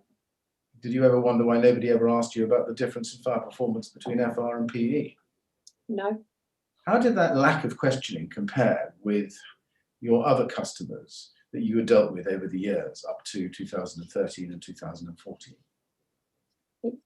As I've said previously, there was very, very few questions asked about the differences between the cores or fire-related questions. There may have been one or two over the years, but very, very, very few. So are you telling us that Harley's and Studio E's, Bryden's incuriosity about fire performance of the cladding you were providing them was not out of the ordinary in your experience as it was at the time? Yes, that was more normal than unnormal. I just want to ask you about an email involving a gentleman called Serge Wahler. Have you heard the name Serge Wahler, W-A-H-L-E-R? Yes, he headed up Renelux in Merksheim. Yes. Can we look, please, at MET 3053158 _ P10 at page 108.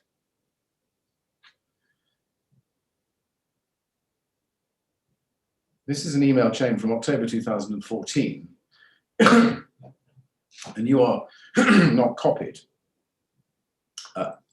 So I'm going to assume that you didn't see this at the time, but I do want to ask you about one or two things in it. Serge Wahler, as I think you said, he headed up Renelux in Merksheim. He was, in fact, I think, the sales manager for contracts and export. But that is at least according to his signature that you see on the email at the top of this page. Would that be right? Yes, my understanding was it was just with Renelux material, though, not anything else. I see. Now, if you look at the subject of the second email down from the top, let's just look at that email. It's from Denk Günther of Prefer to Claude Verlet, copy to Philippe Bontron, Serge Wahler, and Mike Bucher. And the subject matter is PE order FR in England.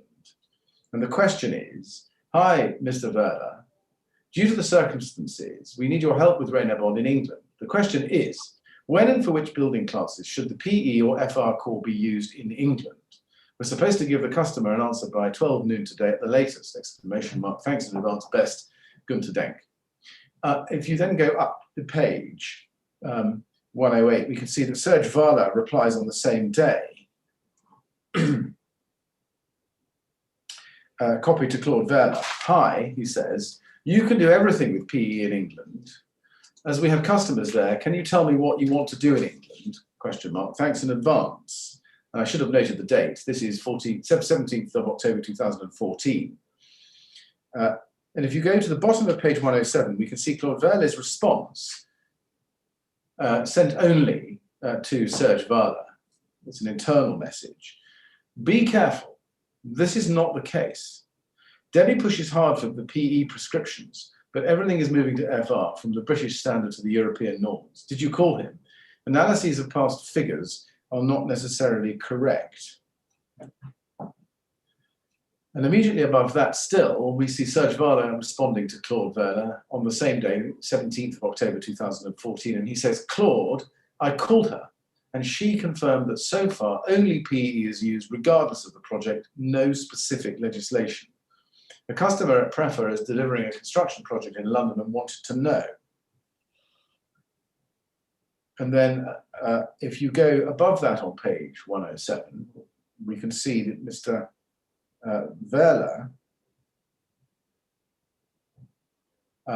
goes, well, it's not a response to him, but it seems to come 3 years later on the 16th of June 2017. That is 2 days after the Grenfell Tower fire. But it's next in the email string. Serge, remember, be careful with this kind of communication to Prefer. Claude. Now, if you go to the top of page 107, there's an email the same day, 16th of June 2017, and he says, this is Mr. Vala back to Claude Verlet, please note, I have not answered any more questions about RB for months now, assuming that I no longer know anything about the product. That being the case, I thought Debbie was logically the person who was best informed, and I stupidly repeated what she told me. I'm very good at doing that. Exclamation marks. Now, my first question is, having shown you the whole of this email run, do you remember this discussion or any discussion with with Serge Vala on this? I don't. Is what he says in his email to Claude Verlet correct when he says that only PE is used in England, regardless of the project? Yes. Did you in fact, I'm sorry. Yes. Did you in fact believe that no specific legislation was in place governing PE? I'm not sure I would have used that terminology that he's put in that email, but I would have probably, if I've had that conversation with him, then I would have said that it was generally PE was being used. He seems to suggest to Claude Verlet that you told him that there was no specific legislation. Did you say that to him, or words to that effect? I can't recall the conversation, so I can't confirm that one way or another. I mean, you did tell us on a number of occasions now that you would automatically supply or offer PE core in the UK, and that you'd understood that the relevant classification for Renault Bond PE in the UK was national class 0. Would that be consistent? And I'm asking you really to comment, but to the best of your recollection, would that be consistent with what Serge Vala is telling Claude Verlet here? Yes. Now, this is in October 2014. So this is many months after you had been told by Claude Verlet that PE was a Euro Class E. Did you have any conversation with Mr. Vala at this stage about that subject? Not that I can recall, no. Did Mr. Vala or Mr. Verlet, either of them, tell you, whether at this time or in this context, the Prefer request, that excuse me, that PE no longer had a Class B in the UK, sorry, a Euro Class B, but only a Class E, and therefore couldn't be regarded as having national Class 0 in the UK? No, I don't recall that. Excuse me. Now, Claude Verlet comments on this exchange in his witness statement. I just want to show you what he says about it. It's at MET 3053190 at page 38, paragraph 132, please.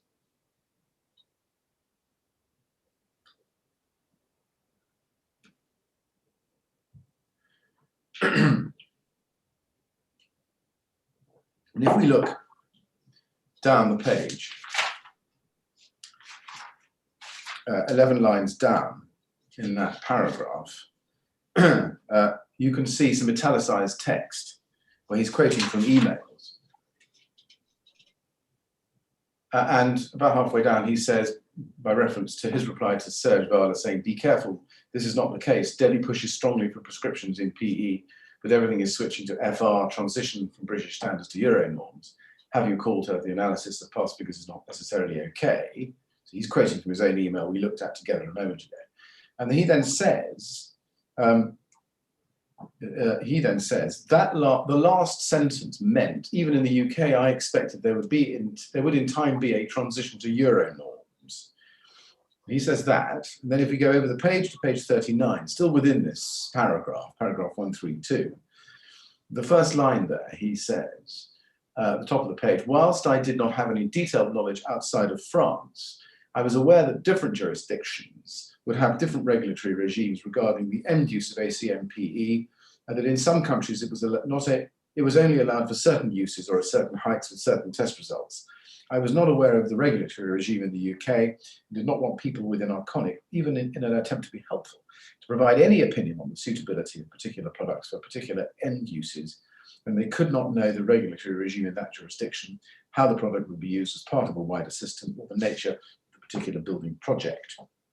And then 4 lines, if you go down 4 lines from the bottom, he says, my sentence that Debbie pushes strongly for prescriptions in PE was intended to mean that Deborah French would internally, within Arconic, make the point that the UK market was principally a PE market, and that while Arconic was seeking to transition towards FR and A2 products, her customers predominantly requested PE. Now, I've shown you a lot of that. Is Claude Vallée right that at the end of 2014, Arconic was seeking to transition to FR core, even in the UK? I believe they were starting to move along those lines, but at that point, I'd already handed my notice in and was in a transition period from it. So I wasn't necessarily completely aware of everything that they were doing at that time. Right. Had you received a specific communication from Claude Vallée that your market should now start to transition from PE to FR and A2 products? I don't recall receiving one. No. So how did you come to understand that that transition had begun? I don't, not sure. It may have been afterwards, once I'd left. Is he correct when he says that internally, within Arconic, you would make the point that the UK market was principally a PE market? It always had been a PE market, and therefore that was the reasoning behind that. You know, my question was whether he is right to say that you internally would make that point. I wouldn't say I stressed the point that it was a PE market. I said I would have been saying over a number of years that the majority of what we sold was PE. The records of the orders that had come in from the UK market would have shown that. There were very little FR orders. Is he right when he says that you internally within Arconic would make the point that your customers predominantly requested PE? They certainly requested and ordered PE. Isn't it the case that you would offer PE, as you told us, automatically, rather than them asking for it? It could have been both cases. There were some that were PE and some we just automatically supplied PE, quotes for PE. I see. So when he says that you were saying internally that your customers predominantly requested PE, how are we to read that? Was it them asking for PE or them ordering it in response to you offering it to them? Which is it? I don't know, because I can't answer all for what he's written there. No, you can't. But what you can do is recall the facts. He's recalling the facts one way, and I'm just putting to you his recollection of those facts. So I'll just try again. Is he right when he recalls that internally within Arconic, you would make the point that your customers predominantly requested PE. Yes. Right. And when he says requested, is it the case that, as a matter of fact, they would predominantly ask for it and you would respond? Or is it the case that, in fact, you would routinely offer it and they would just accept it? I think it was probably a bit of both.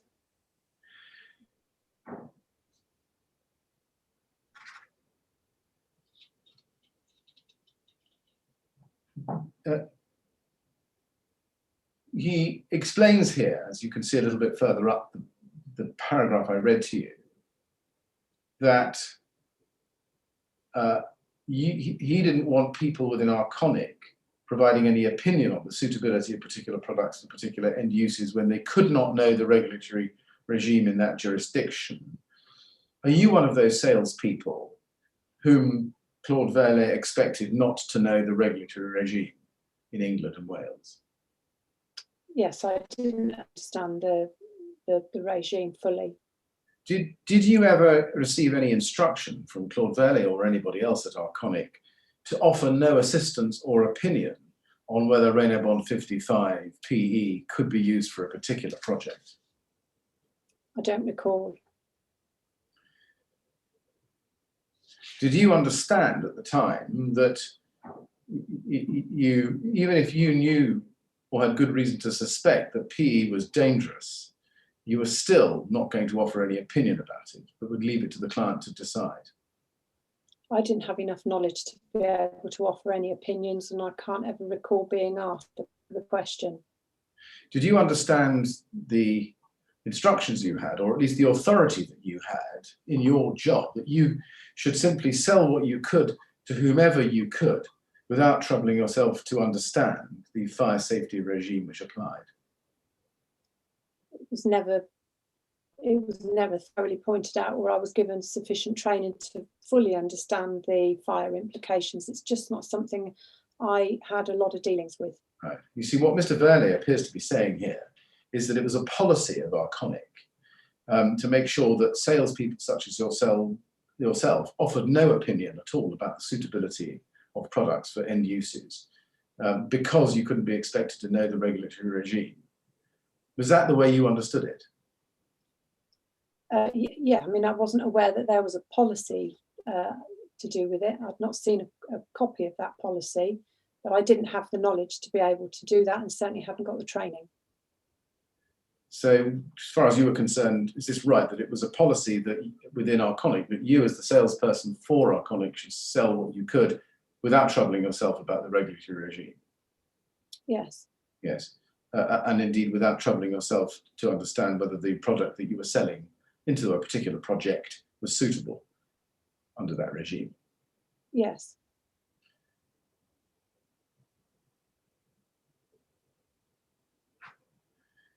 Did anybody tell you that the UK might in time be transitioning to Euro norms, as he suggests? I don't recall. Can we then turn to a little bit later in 2014, please, which is the new classification in December that year, and look at ARC 50397. This is a CSTB certificate for a European classification of Reynobond PE. There it is, number RA 140339, under the European standard 13501, commercial brand Reynobond 55 PE riveted system. You see that?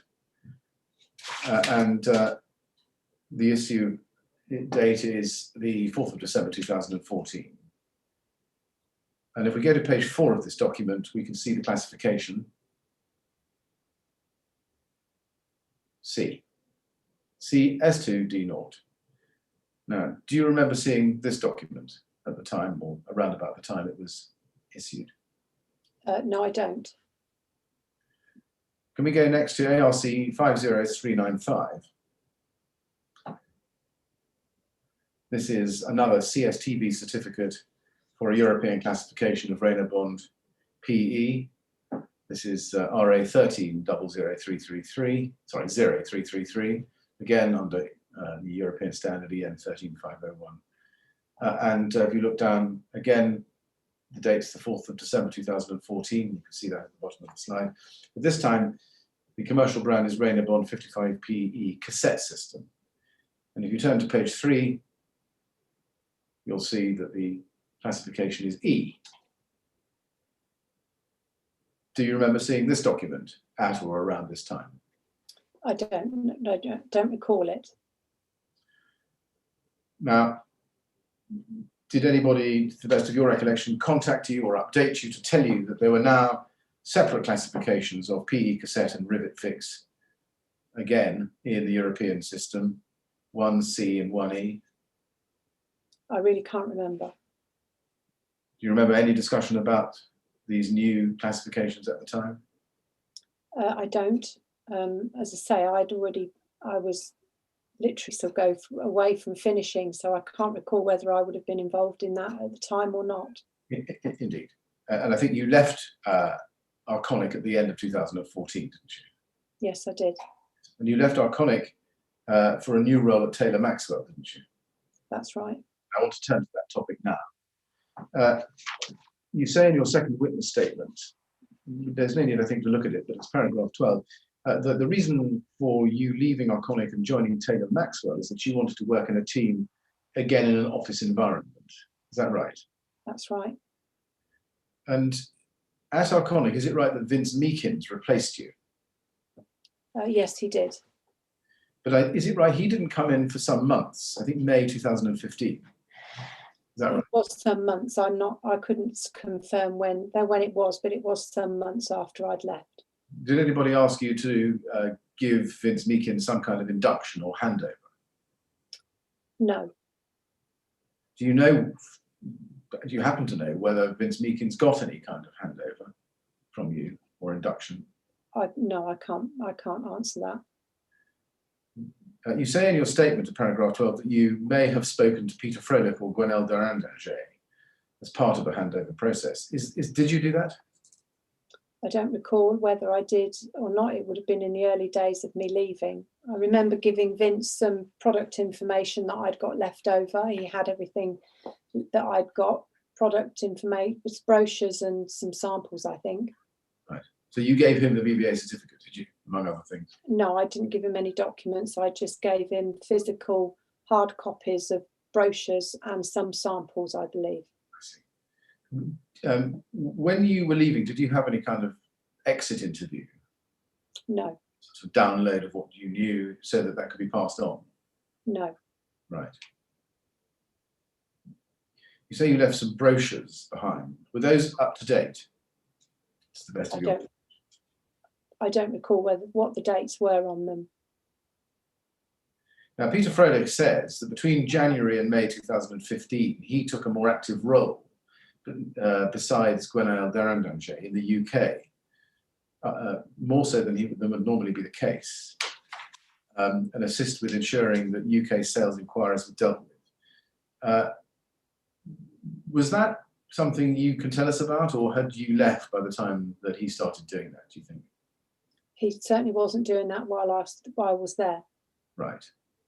Do you remember whether Arconic customers were told that they could continue to contact you in the event of any queries in respect of projects that you were handling at the time of your departure? No, I certainly didn't have any contact with those customers after I'd left. Right. You see, Mr. Frodeck says in his statement, it's paragraph 39 on page 11, that you would act as an interim contact for UK sales and would direct customer inquiries and business through Taylor Maxwell to Arconic. Is that right? Well, Taylor Maxwell were buying through a fabricator at the time, so that would have been the only reason. I certainly wouldn't have been involved with them for any other reason. I'd left their employment. Yes, but although you left their employment, did you not continue to act as a source of information for ongoing projects that you left behind? No, I think there was one or two questions in the very, very first couple of weeks that they may have asked me one or two questions about things, but I can't recall what they were. But certainly no more than that. I'd got a new job to do. It was no, I wasn't involved in anything else. Yeah. Did you meet Vince Meekins? I've met him on a couple of occasions. I met him at one of the fabricators, I believe, for a meeting, and that was to do with some Taylor Maxwell work. And I obviously met him to hand over the brochures. Right. Was that meeting when you handed over the brochures, presumably in May 2015, after he'd arrived, some months after you'd left? It would have been after he'd arrived, yes. Right. Where were the brochures in the meantime? Were they kept in your office at home, or had you given them to somebody at Arconic to look after pending Vince Meekins' arrival? No, I would have kept them here in my office at home and then handed them to him. I believe I met him at a service station somewhere. Right. Did you have a discussion with him at the service station about anything particular that he should know and taking up your role? I don't believe so, no. Right.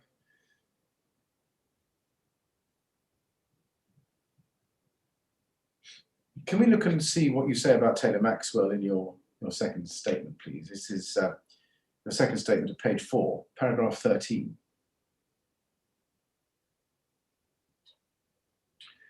You say, after leaving Arconic, I commenced work with Taylor Maxwell, a brick, timber and facades supplier. I joined as National Cladding Manager and in early 2018 became National Cladding Director. My role at Taylor Maxwell is very different from what I was doing at Arconic. Taylor Maxwell is further up the supply chain than Arconic and does not supply single components used in cladding systems, for example, Rhenobond. Rather, it recommends and supplies whole cladding systems to the construction industry, including cladding installers. Taylor Maxwell does not manufacture those systems, it sources them from specialist manufacturers and then sells them to the market. When you say further up the supply chain there, do you mean that, for example, Arconic could supply cladding to Taylor Maxwell, cladding panels to Taylor Maxwell, who would then sell it on as part of a whole system? No, Taylor Maxwell would still have to buy the materials through a fabricator. Yes, I see. So they're one further up the supply chain then from Arconic. Is that right? They are, sorry, two further up the supply chain. Yes. I see. Is it right then that Arconic would still be supplying cladding for onward transmission after fabrication to Taylor Maxwell, so that Taylor Maxwell could then incorporate them into its whole system? So an installer would win a cladding contract and then would send details to Taylor Maxwell of the panels that they required. That would be Taylor Maxwell worked with a fabricator who would then liaise with the manufacturer.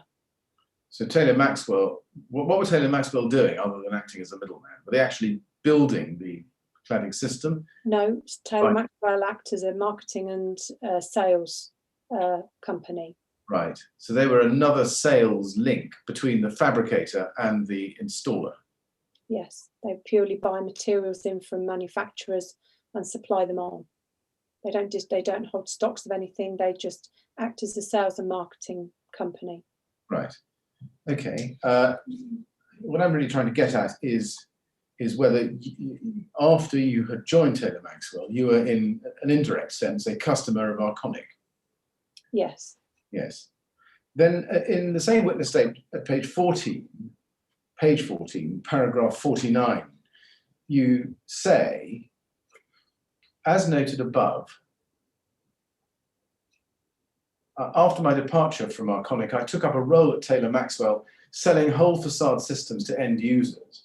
This was very different to the position of Arconic, which sold only one component of those systems. I've therefore since had more exposure to the UK requirements in respect of fire certification, although it is not something that I specialise in. At around the same time, the industry in the UK was, I believe, beginning to take an increased interest in the fire performance of cladding systems generally. Can I just understand this evidence a bit better? Are you saying here that you understood more fire performance because you sold entire facades? The exposure to fire was obviously after the tragedy of Grenfell, as you know, an awful lot of people became far more aware of the details around fire. So yes, my knowledge has increased significantly since then on that. I just want to explore that. You say, just looking at this, you say in the third sentence, having explained the difference between Arconic and Taylor Maxwell, you say, I have therefore since had more exposure to the UK requirements in respect of fire certification. It looks as if what you're saying there is that that greater familiarity with UK requirements in respect of fire certification came to you after you joined Taylor Maxwell in early 2015, rather than only after the Grenfell Tower fire in June 2017. We were certainly at Taylor Maxwell because we were dealing direct with the installer. The installers were our customers. We were getting more questions around information to do with all sorts of specifications, which we would have to get from the manufacturers we were dealing with. Yes, thank you. Did you learn, after you joined Taylor Maxwell, about the UK building regulations and the fire safety regime in it? I started to look into them in more detail, yes, because of the customers that we were dealing with. Did you get any training on those matters when you arrived at Taylor Maxwell? No, we would take all that information from we don't advise, Taylor Maxwell don't advise on fire. That any information that's requested, we get that from the manufacturers of the product. We don't advise on fire. Did you learn about the UK fire classification regime, National Class Naught, and the European fire classification regime once you joined Taylor Maxwell? As I say, I've learned more since that time, and I've had more contact with that type of information purely because of who we're dealing with and who we're working with. But again, we wouldn't be advising on that. Yes, I'm trying to be specific here. I just want to pin you down a bit. Did you come to learn about the UK fire classification regime and the European fire classification regime once you joined Taylor Maxwell? I'm asking you about those two regimes specifically. I started to become more aware of both after I'd left Arconic, after I'd left Alcoa. You started to become more aware of both. Did there come a time after you joined Taylor Maxwell, but before the Grenfell Tower fire, when you were familiar, at least passingly familiar, with the fire classification regime which applied in England and Wales? I was becoming more familiar with it because we'd got more involvement with it, but I can't tell you when that started. It was just over a gradual period of time. Yes. Did there come a time when you were surprised to find that you now knew things that you had not learned at Arconic? Yes. Can you give me an example? No, it was just my general knowledge of the certifications. What did you come to know generally about the certification regime that you didn't know at Arconic that surprised you that you hadn't learned there? As I say, it was just general information. My knowledge was just building and developing over a period of time because of the inquiries and the conversations we were having with customers and the information we were getting back from various different suppliers on various different product types. Did there come a time when you thought to yourself, I didn't know that while I was at Arconic, I wish I had? I think I've got an awful lot more knowledge now than I ever had, and yes, if I'd known that, then it would have been a lot better. I mean specifically, once you joined Taylor Maxwell and started in your role there, did there come a time in that role before the Grenfell Tower fire when you discovered something that you didn't know at Arconic but wish you had known? I can't recall that specifically, no.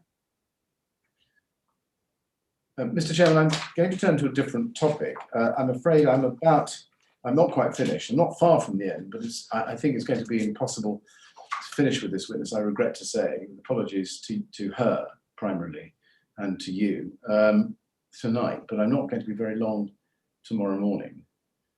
I've spoken to Miss Grange, who takes the next witness, Mr. Meekins, and she is, I'm not sure content's the right word, but she's not unhappy about me taking a little bit of tomorrow morning to finish off Ms. French. I'm in your hands about what we should do next. Well, Mr. Millett, give us all some idea of how much longer you think you might require with Ms. French. Probably about an hour. I would think up to the mid-morning break would be safe, and then perhaps a little bit more to allow for any further questions to come from call participants. But that's a I hope a reasonable estimate. Yeah. All right. Well, I'm sure Ms. French would like to have finished today, but I think if your current estimate is an hour plus, we'd be very unwise to try and carry on this evening. I think it's been a long enough day for everyone. Ms. French, you heard what Mr. Millett said. I'm afraid he's got more questions, and we're going to have to ask you to make yourself available at least for part of tomorrow morning. I hope that isn't going to be too inconvenient. No, that's fine. You can manage that? All right, well, that's very good of you. Thank you very much. Well, in that case, we'll stop now and we'll resume at 10 o'clock tomorrow and hope that it doesn't last too long. Okay, thank you, sir. And then, Mr. Millett, you'll keep your questions, I'm sure, as confined as you can, so that we can start Mr. Meakins without more delay than is inevitable. Yes, Mr. Chair. Right, well, on that basis, as I say, we'll stop now and we'll resume at 10 o'clock tomorrow. Please, again, because we're breaking overnight, please remember not to talk to anyone about your evidence or anything relating to it over the break in the proceedings. All right? Yes, Thank you very much. I look forward to seeing you tomorrow. thank you. Thank you. Good night.